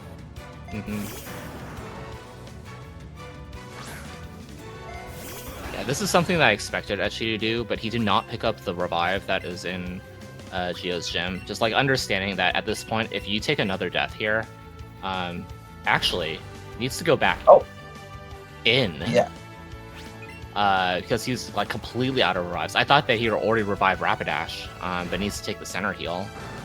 Yeah, because Pika, he ended up reviving Pika twice, and then revived Starmie in battle instead of taking the death. So that's all 3 revives there. Actually, really unfortunate oversight there. Yeah. That just puts him in an even kind of more dire position here. As Poketax just cruises through Rival 5. Yeah, it looks like Marowak came out 2nd or 3rd. Well, it will come out second, third, or fourth, but I'm trying to see how much of a Pokemon buffer he has over. It looks like second. Okay. Yeah, So, so folks ahead. for all of our runners, they need second place, giving them a chance to get in. For Poketax, that chance will be significantly better than the chance for Epsi, but still a chance for both of them.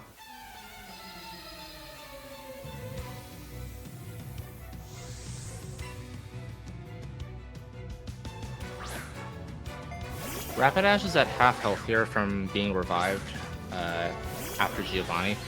Might pose a little bit of an issue depending on how Naomi goes, but considering that it starts like 141 special attack, like if the pump hits, it kills like 100%.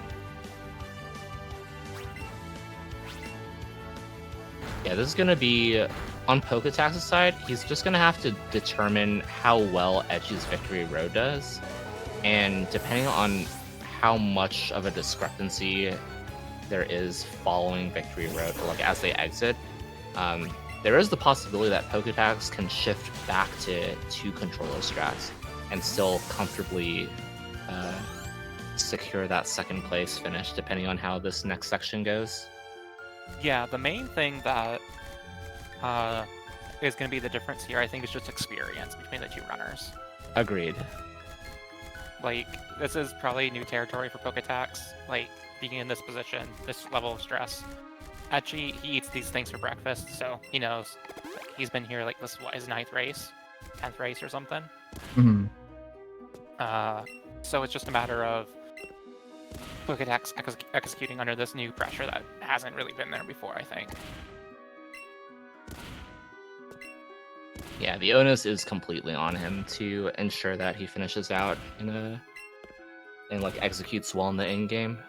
So we'll see how he measures up to the test. And that was a 2:45.07 VR enter for Poketax. So we'll see what the difference is on that entrance. T-Pat approaching the final trainer to skip in the game. He's gonna Nails it. smoothly cruise by Alexa.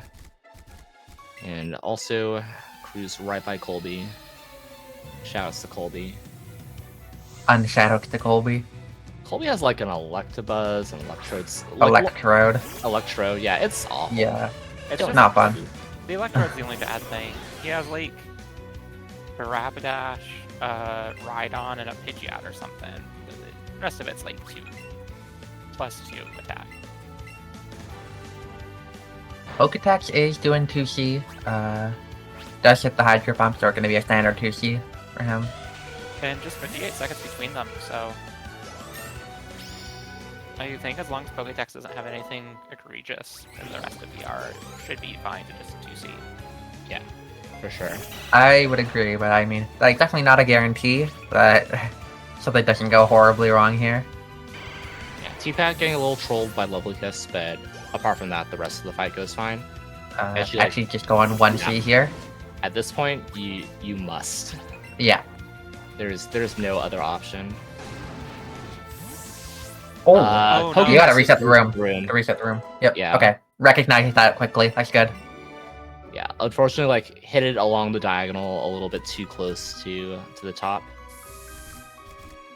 All right. Did Actually, so got a much Hydro damage. for his life. That was it. Lands the pump. All right. All right. And these runners are a little bit closer now after all that. Etchy is at 49 HP. Like double high roll from Hypno can be a little bit scary in this scenario, but I know that like Etchy is just gonna go straight into the fight. No time to heal. I'm wondering if we're going to see a pump here from Poketax on Hypno. Yeah, I wouldn't that's it's like an 8 and 16, 9 and 16 at this point.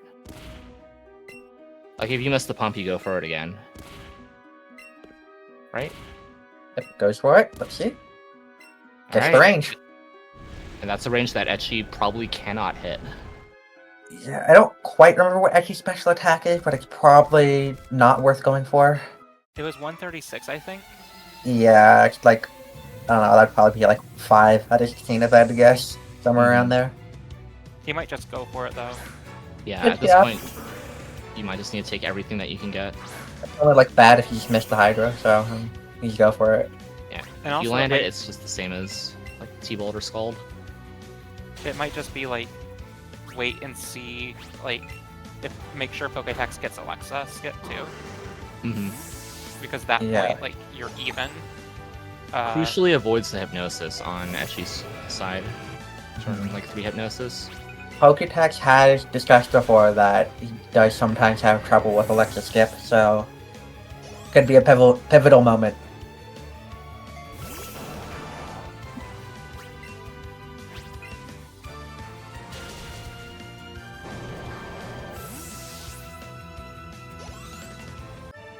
T-Pat is going to exit Victory Road at essentially the exact same time that Poketax executes Alexa skip. And T-Pad is skipping the forest door. Signals to Alexa. Mm-hmm. Alright, here we go. Ooh. Okay, clear. Ooh, close, Yeah, a but little clear. closer than I think most runners do it, but gets it. Yep. Alright. That is now the pressure is back on Etchy now, Mm-hmm. There- essentially at this point. There is one thing. Yeah, there we go. Repels are weird for Etchy. So, like, Oh, making sure that's that true. that wasn't happening during Alexa was a big thing, too. Mhm. Yeah. T-Pat right now is probably just kind of cruising to like a high 302, low 303 pace, I'd say. Poketax is asleep. Wakes up. Step, alright. Yeah. Hit the land- Hydro. Just land the Hydro, and that's Okay. like that's super That's fine. overkill. Like a Etchy's fine clearing Alexa. Caroline fight. 144. Can scald the gold bat. Can Oh my skull gosh, the gold bat. that's true. I'm like never high in a special attack. I Yeah, like, that's- don't even remember it exists. That is wild. Recognizes oh. it, sees it, does it. Nice. You love to see it. Alright, Etchy, let's see how your Caroline goes. Yeah, it needs to at minimum not get status here to have a fighting chance to match. Yep, very clean. There you go. So the turn that Poketax gained from Hydro Pump to Hypno is returned back to Etchy for losing 1 turn to Lovely Kiss.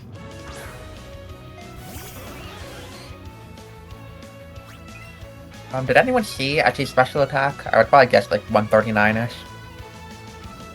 I did not check. I assume we're just going, it's high enough to go for +4, more or less. Yeah, probably needs to hit a Lapras range and land a pump here and there. But Pokedex can just cruise on through, just +4 T-Ball and +4 Scald. I think Etchy's special attack is good enough that Lapras shouldn't be a range. It's 136 now. It was 130. 136. That Oh, yeah, sounds 136 like a now? 15, 16? Oh, okay. Oh, 14, Sorry, I thought it was 16 136 Lapras. before. Yeah, Lapras is bulky.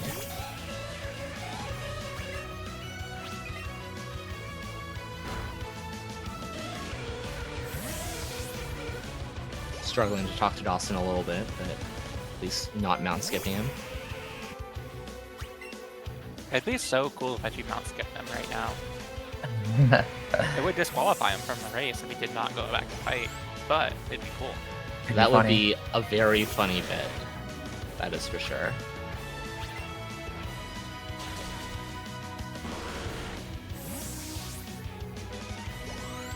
Yeah, so the only time that Etchy gained on Poketax here was from 1-seeing Naomi, as opposed to 2-seeing, which is like minimal at best.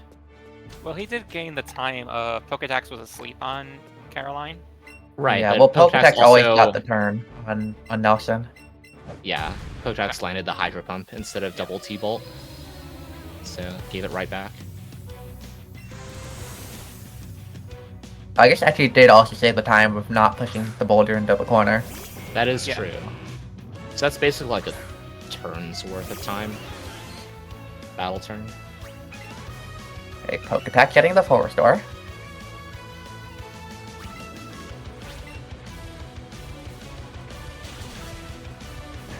Okay, 252.46 exit VR. Alright. Pokedex. Keep that cruising on through with Bruno. Doesn't get turnarounds. Nice. Let's go. Yeah.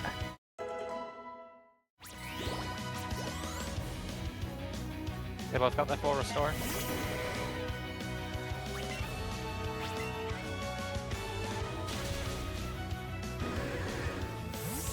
Okay, that looks like a... wow, I already don't remember the number I said before, but a 34-second difference between the two of them right now. That is, if executed properly, comfortable 2C. Like a comfortable 2C difference. Yeah. I know the last time I watched Poketaxatty do Lapras strats, in E4 there was like not the most comfort with them. So I would probably just expect a 1C. Especially with the full restore. It's keeping Rapidash in the party right now. Might be a 1C Agatha, 2C rest angle, maybe? That's kind of what I was thinking too, and I guess you can kind of see where Ecchi is after your Agatha, and kind of make those decisions on whether you're just gonna 1C or 2C. Yeah, but up until that point, it is like very comfortable sailing for Poketax. So you have to start making those decisions.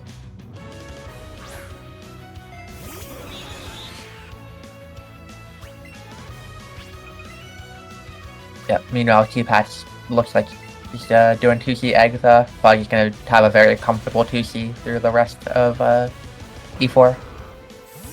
I think his special attack's probably good enough to scald 2 out of 3 things here. Should be good to scald all 3 things. Okay. I was not I paying think. too much attention to his special attack. How did his Dodrio get that damage? It could be T-Bolt J from and Weezing. J4. Yeah, T-Bolt from Weezing. Okay.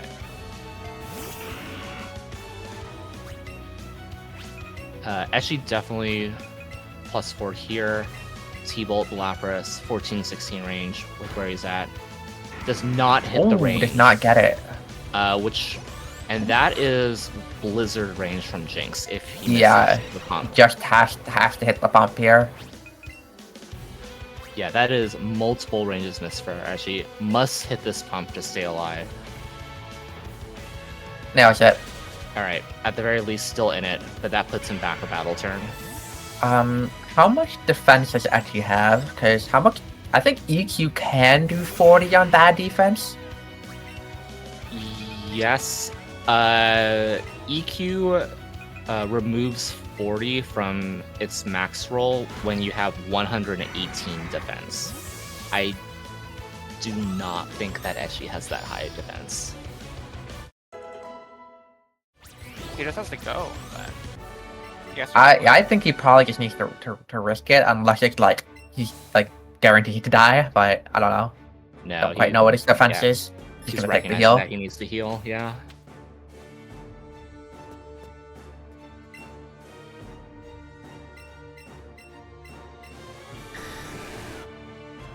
Poketax 52, 147 is gonna hit that 149 for champs so easily.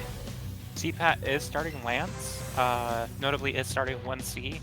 After the first turn, or the first turn that Seadra can attack the second time, you summon the 2C and start setting up with that. So it is different than how Pikachu will do it. 2C gets called in here, and then you set up and go.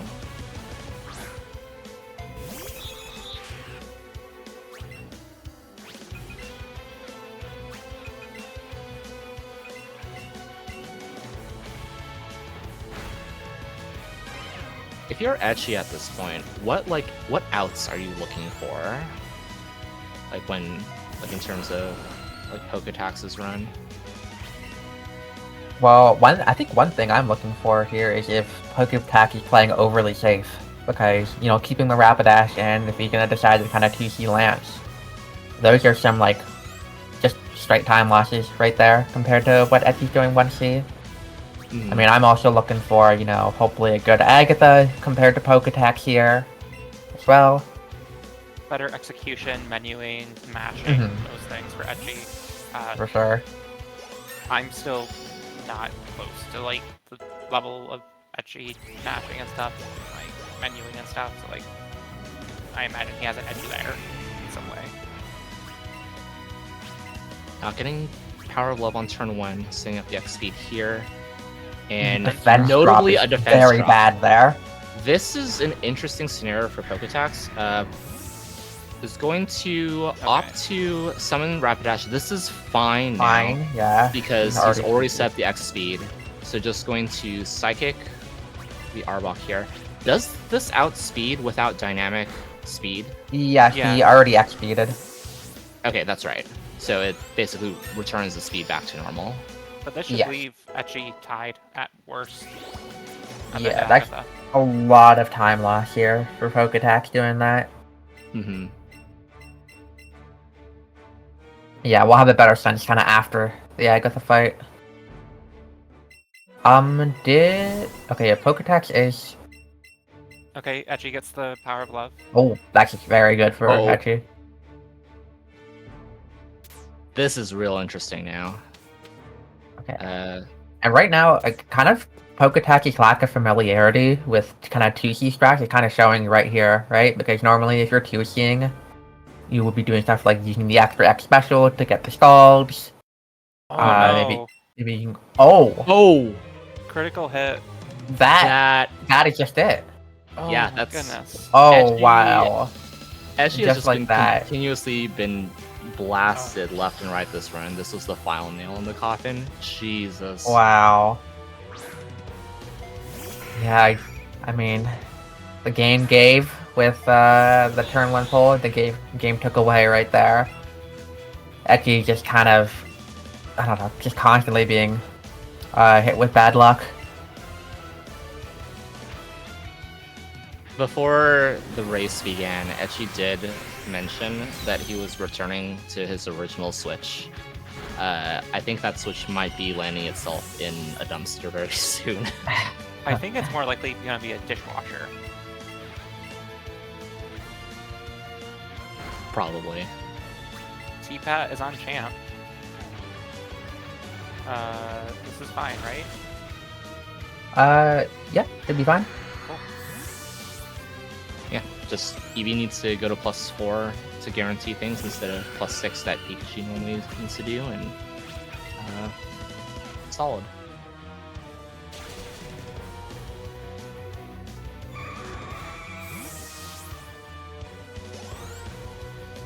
And Pokedash just doing the standard 2C strat here, similar to what T-Pat does. Yep. Rapidash will come in turn 2, and you can. Okay, from there you can continue using 1C for a little bit longer. Because of the Hyper Beam recharge turn, so you can go all the way through to Aerodactyl, I think. Yes. Yeah, X Speed, Psychic, Aerodactyl, and then you start pumping X-Specs into Starmie from there. Yeah, on the Aerodactyl, right? Yeah, on the Aerodactyl, yes.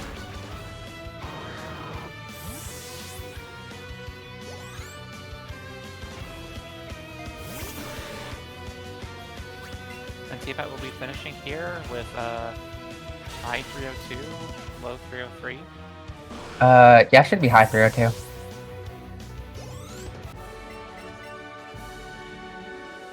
Yeah, and that's going to be a GG for T-Pat. Yeah, very solid run overall, despite the minus special attack. Yeah, I hate for T-Pat, that was a very, decent run. Very few things went, super good for T-Pat. Very few things went super bad for T-Pat. It kind of cruised to a solid time.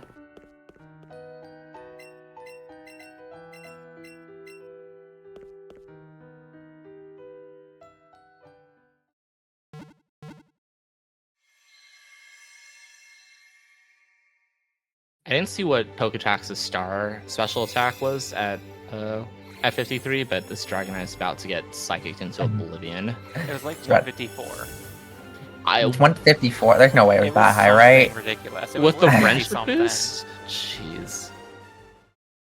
What in the world? Alright, GGT Pat 302.57. GG's T. I will just check to see if that matches race time. Yes. Yes, okay. Thank you.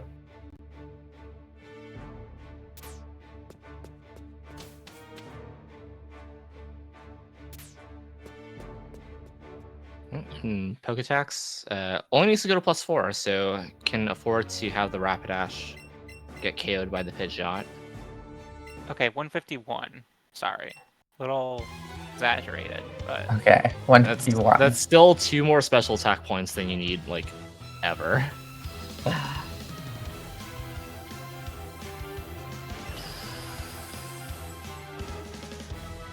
should be a what? 307? Yeah, that sounds right from here. With 2C, probably? That feels right? Yeah.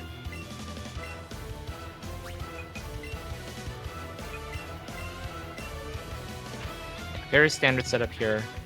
You want to see Rapidash take enough damage from an Air Slash such that Quick Attack will KO it on the next turn.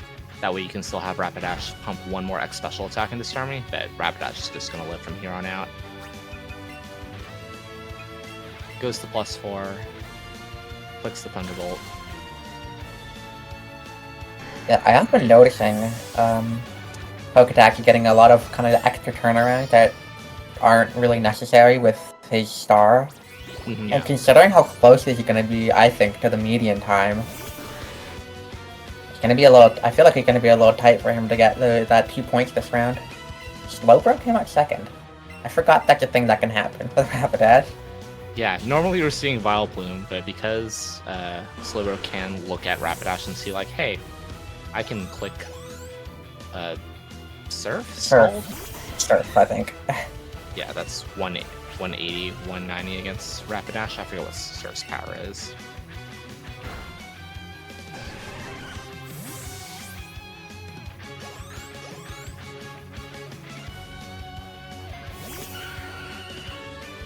Notably is, or was at 0 to 50 captures just a moment ago.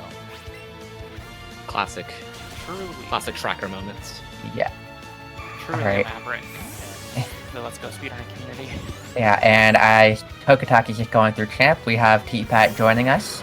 T-Pat, congratulations on the win. Yeah, thank you very much. Appreciate that. Yeah, I guess very first thing, just kind of, what are your overall thoughts on your run? How'd it go? Well, I went into today just wanting to just have a smooth, consistent run, just because of the situation I was in where I really only needed second place. So my mentality was just smooth and consistent. And I did some generally safe things. I think you may have noted that I reset like a bunch of rooms. Like I reset Mount Moon, I had reset Route 6, I had reset Rock Tunnel at one point. I was just playing very smooth, very safe. And yeah, just kind of went from there. Yeah, I was just noting a couple minutes ago, and GG to Poketaxatty are gonna finish out, looks like with a 307 time. I was noting how very little went like super good for you, T-Pat, very little went wrong. And I think it was kind of like a result of kind of that safe play, like, you know, not getting like nothing on Route 6 initially. If you were just kind of like full sent from there. Yeah. Could have been pretty low there, but I mean, you played it safe. Yeah, I think the run really turned around in Route 9-10 for me.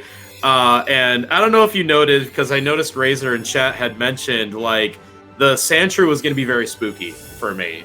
Because I was only level 19 and minus special attack, and I got a godsend crit on that Sandshrew.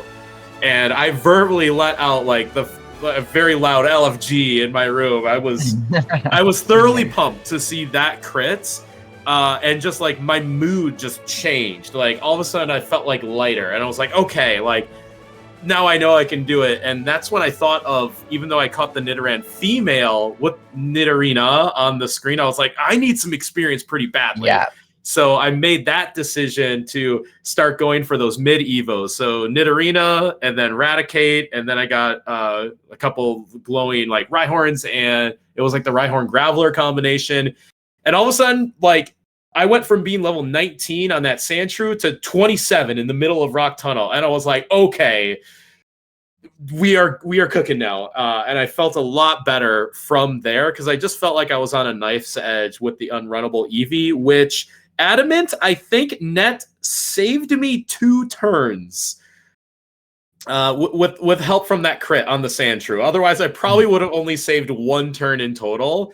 But I was just like super happy that I could just take another consistent run and just kind of apply pressure from there with my consistency. So yeah, it was kind of smooth, but I was super happy with how I played. I was super bummed to see Etchy lose to just crits. Like you never want to see that. Like I never want to see a competitor just have to DNF because they just got crit while they were trying to make up time. So I certainly sympathize for that, and I'll make sure to say my GGs to Etchy. I know he probably bounced pretty quickly. Yeah, I mean, it was just very unfortunate for Etchy, where it was like he was behind a bit, then he looked like he was catching up, and then something bad would keep happening, or he'd be put back again, and this kind of keep happening the entire race. It is kind of weird. I know we have the meme of the rich get richer and the poor get poorer, but like it feels so extreme in this game. Like yeah, I was a little bit ahead, and then I get a 3-turn archer, and again I'm like screaming in my chair. I'm like, yeah, let's go! And then I turn around and Etchy's getting crit, and it's just like, man, if this was the other way around, it would have been a spicy race for the win here. So I don't know if the game is hearing us say the rich get richer, the poor get poorer, because it really does feel that way. It definitely feels that way sometimes, but I think also it's because if you're ahead, you're playing like way safer. So there's just less opportunity for the game to kind of just like screw you over. Yeah, but then like 3-turn archers happen and no one has control over that. It's just like, wow, what did I do to deserve this? Maybe it's the culmination of having 4 for 4 unrunnable Eevees in the tournament, and the game throws you a bone and says, here's a 3-turn archer. Yeah, there's a concept in VGC of just RNG mitigation that applies really well here, where it's like you do everything in your power to not miss moves by like choosing moves in a specific way. And like in speedrunning, you're choosing specific strategies in a way to reduce the amount of things that you're going to run up against that have a % chance of occurring. And so like when you're ahead, you're just not going to have those things coming up. But when you're behind, like Etchy ran into, like he's going to 1C Agatha, right? And he's going to have all these new turns where there's new chances of things to occur. And like 1C Giovanni, those things have more chances to occur. Just all of that builds up. Yeah, right on. Also, a big GG's to Poketax. Like, oh my god, you were doing great this run. I looked over, I'm like, whoa, Poketax is cooking. You were flying through the mid game. I was super proud of that, and I was just personally just thrilled to have such a great race because we were all deep within. I think we were all deep within hideout like at the same time, and I'm like, this is turned into a fun one. Yeah, Pokesax, I have 2 questions to ask you. The second question is how you felt overall during the run. The first question I want to ask you is, how about that Chansey? Chansey? Oh my gosh. Okay, so those 2 questions are related. First, before I get into anything, I do want to acknowledge, like, Etchy's one of the best, if not the best at this. Like, let nobody get it twisted. Like, he is a magnificent runner. I've been watching Etchy before Etchy knew who I was.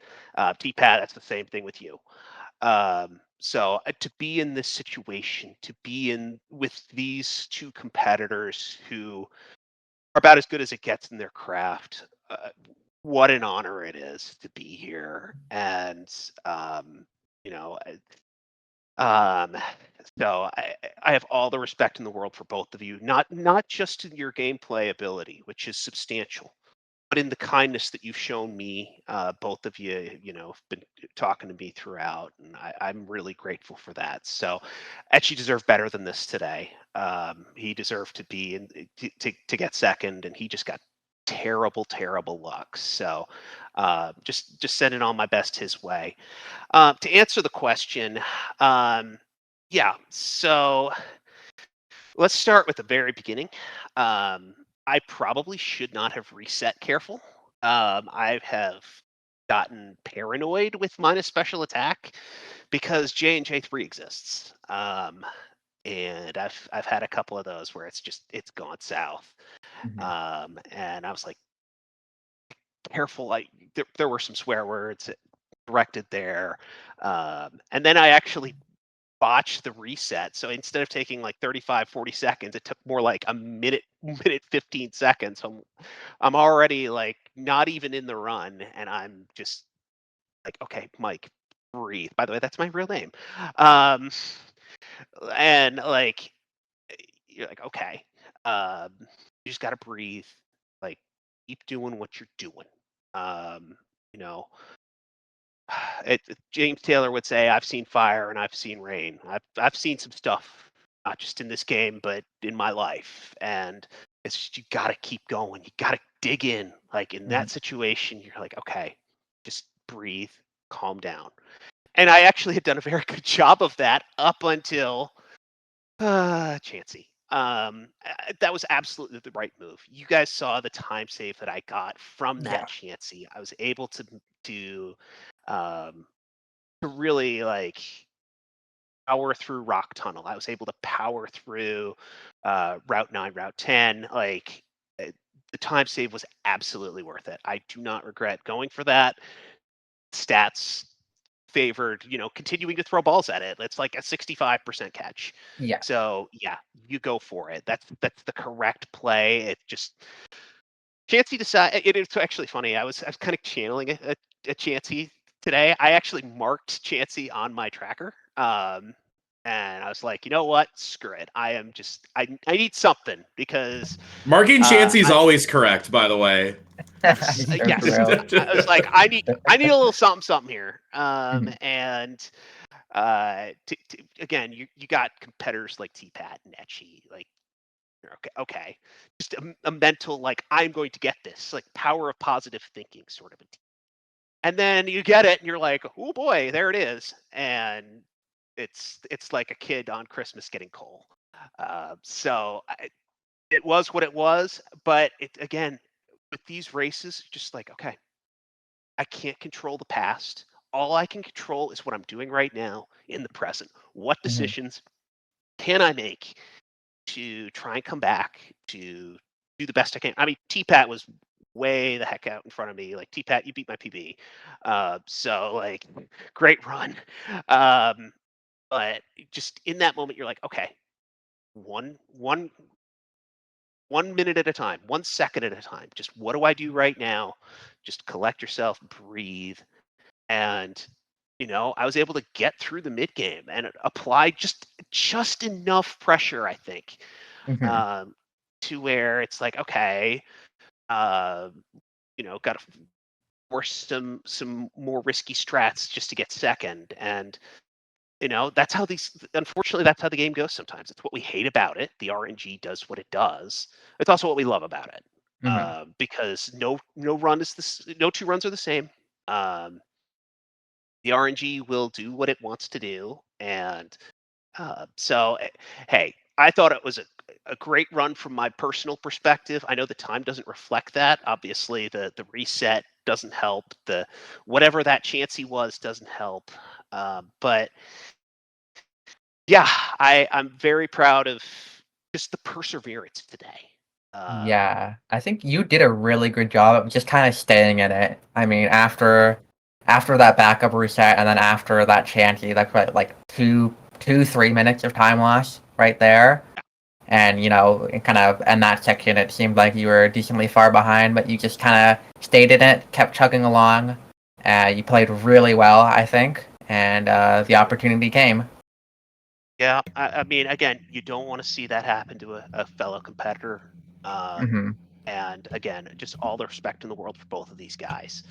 Well, yeah, I have a huge amount of respect for you, Poketax, and I think your mentality is what I've had to tell myself. I mean, last year when I did this tournament, in the very first race, in the very first round, I couldn't stop shaking. Like my hands went like ice cold, and it's just like it's the first 15 minutes of the game. I mean, it's just like we're trying to get to Brock, and my hands are going ice cold because it's just like, oh, I had a berry breakout on the first bug, and then it proceeded to break out of like the next 6 balls, and it's like, oh boy, here we go. But like the more experience you accumulate, the more that just kind of like washes off of you.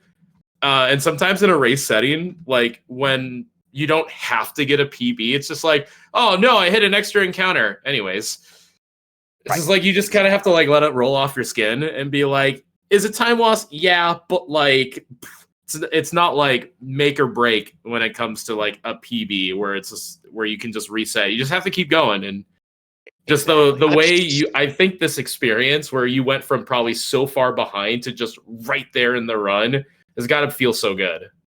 It does.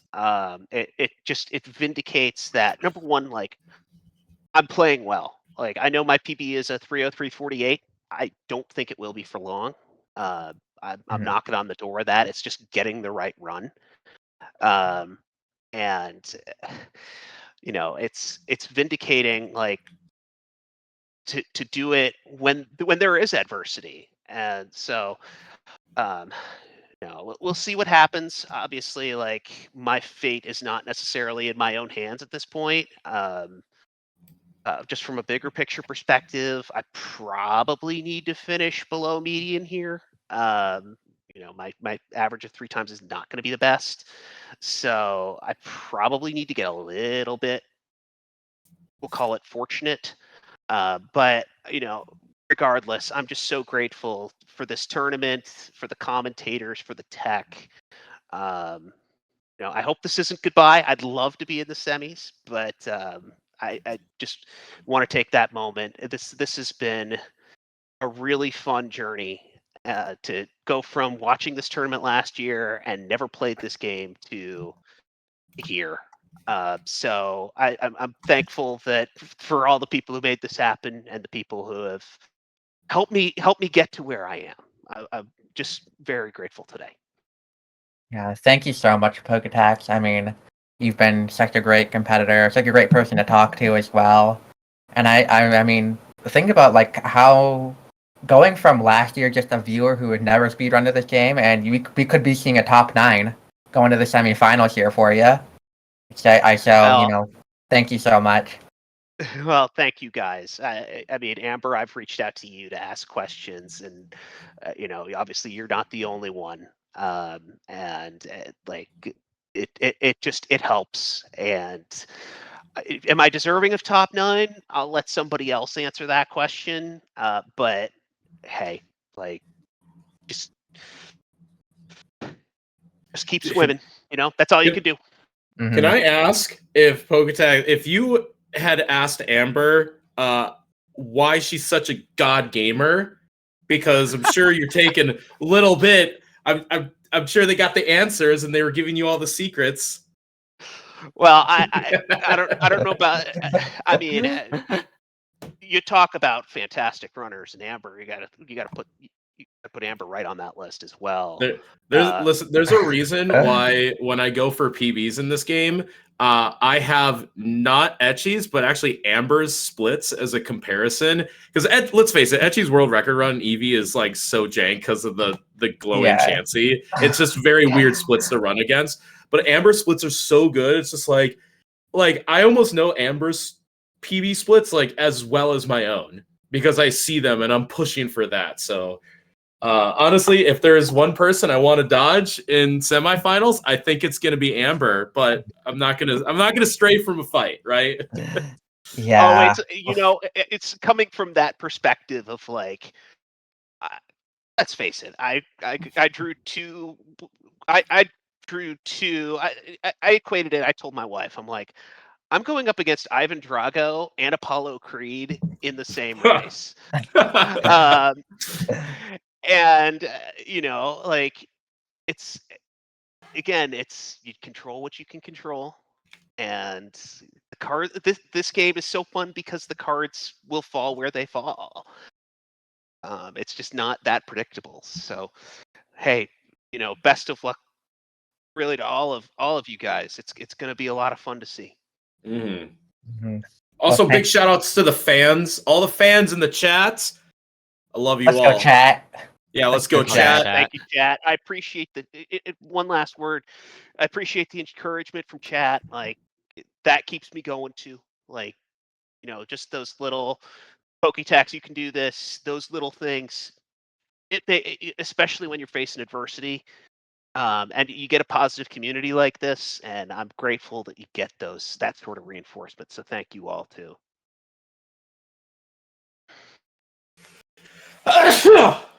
Bless you. Oh, bless Keep it me. together, Probably should have said that. I Thank think. you. I'm You sorry. have I'm the sorry. I'm GD sorry. No, great Out of transition. nowhere. Great And with transition. that, Pat. Oh man. You already. Good grief, man. Where did that come from? Oh my goodness. Anyway, Dynam, do you wanna send us our upcoming matches? Yeah, so we've got two matches that are scheduled currently, one to be scheduled. So we have Saiyan, Ergote, and Headstrong coming up tomorrow at 10:30 a.m. Eastern.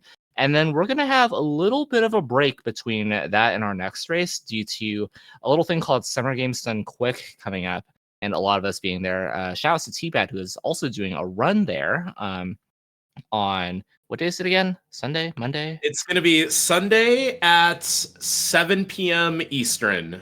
There you go. Be there, watch it, donate. And shout outs again to the chats for supporting that. Like, Yeah. I'm really looking forward to it, and it's going to be so much fun. So hopefully everybody's going to cheer me on because I'm going to be so nervous.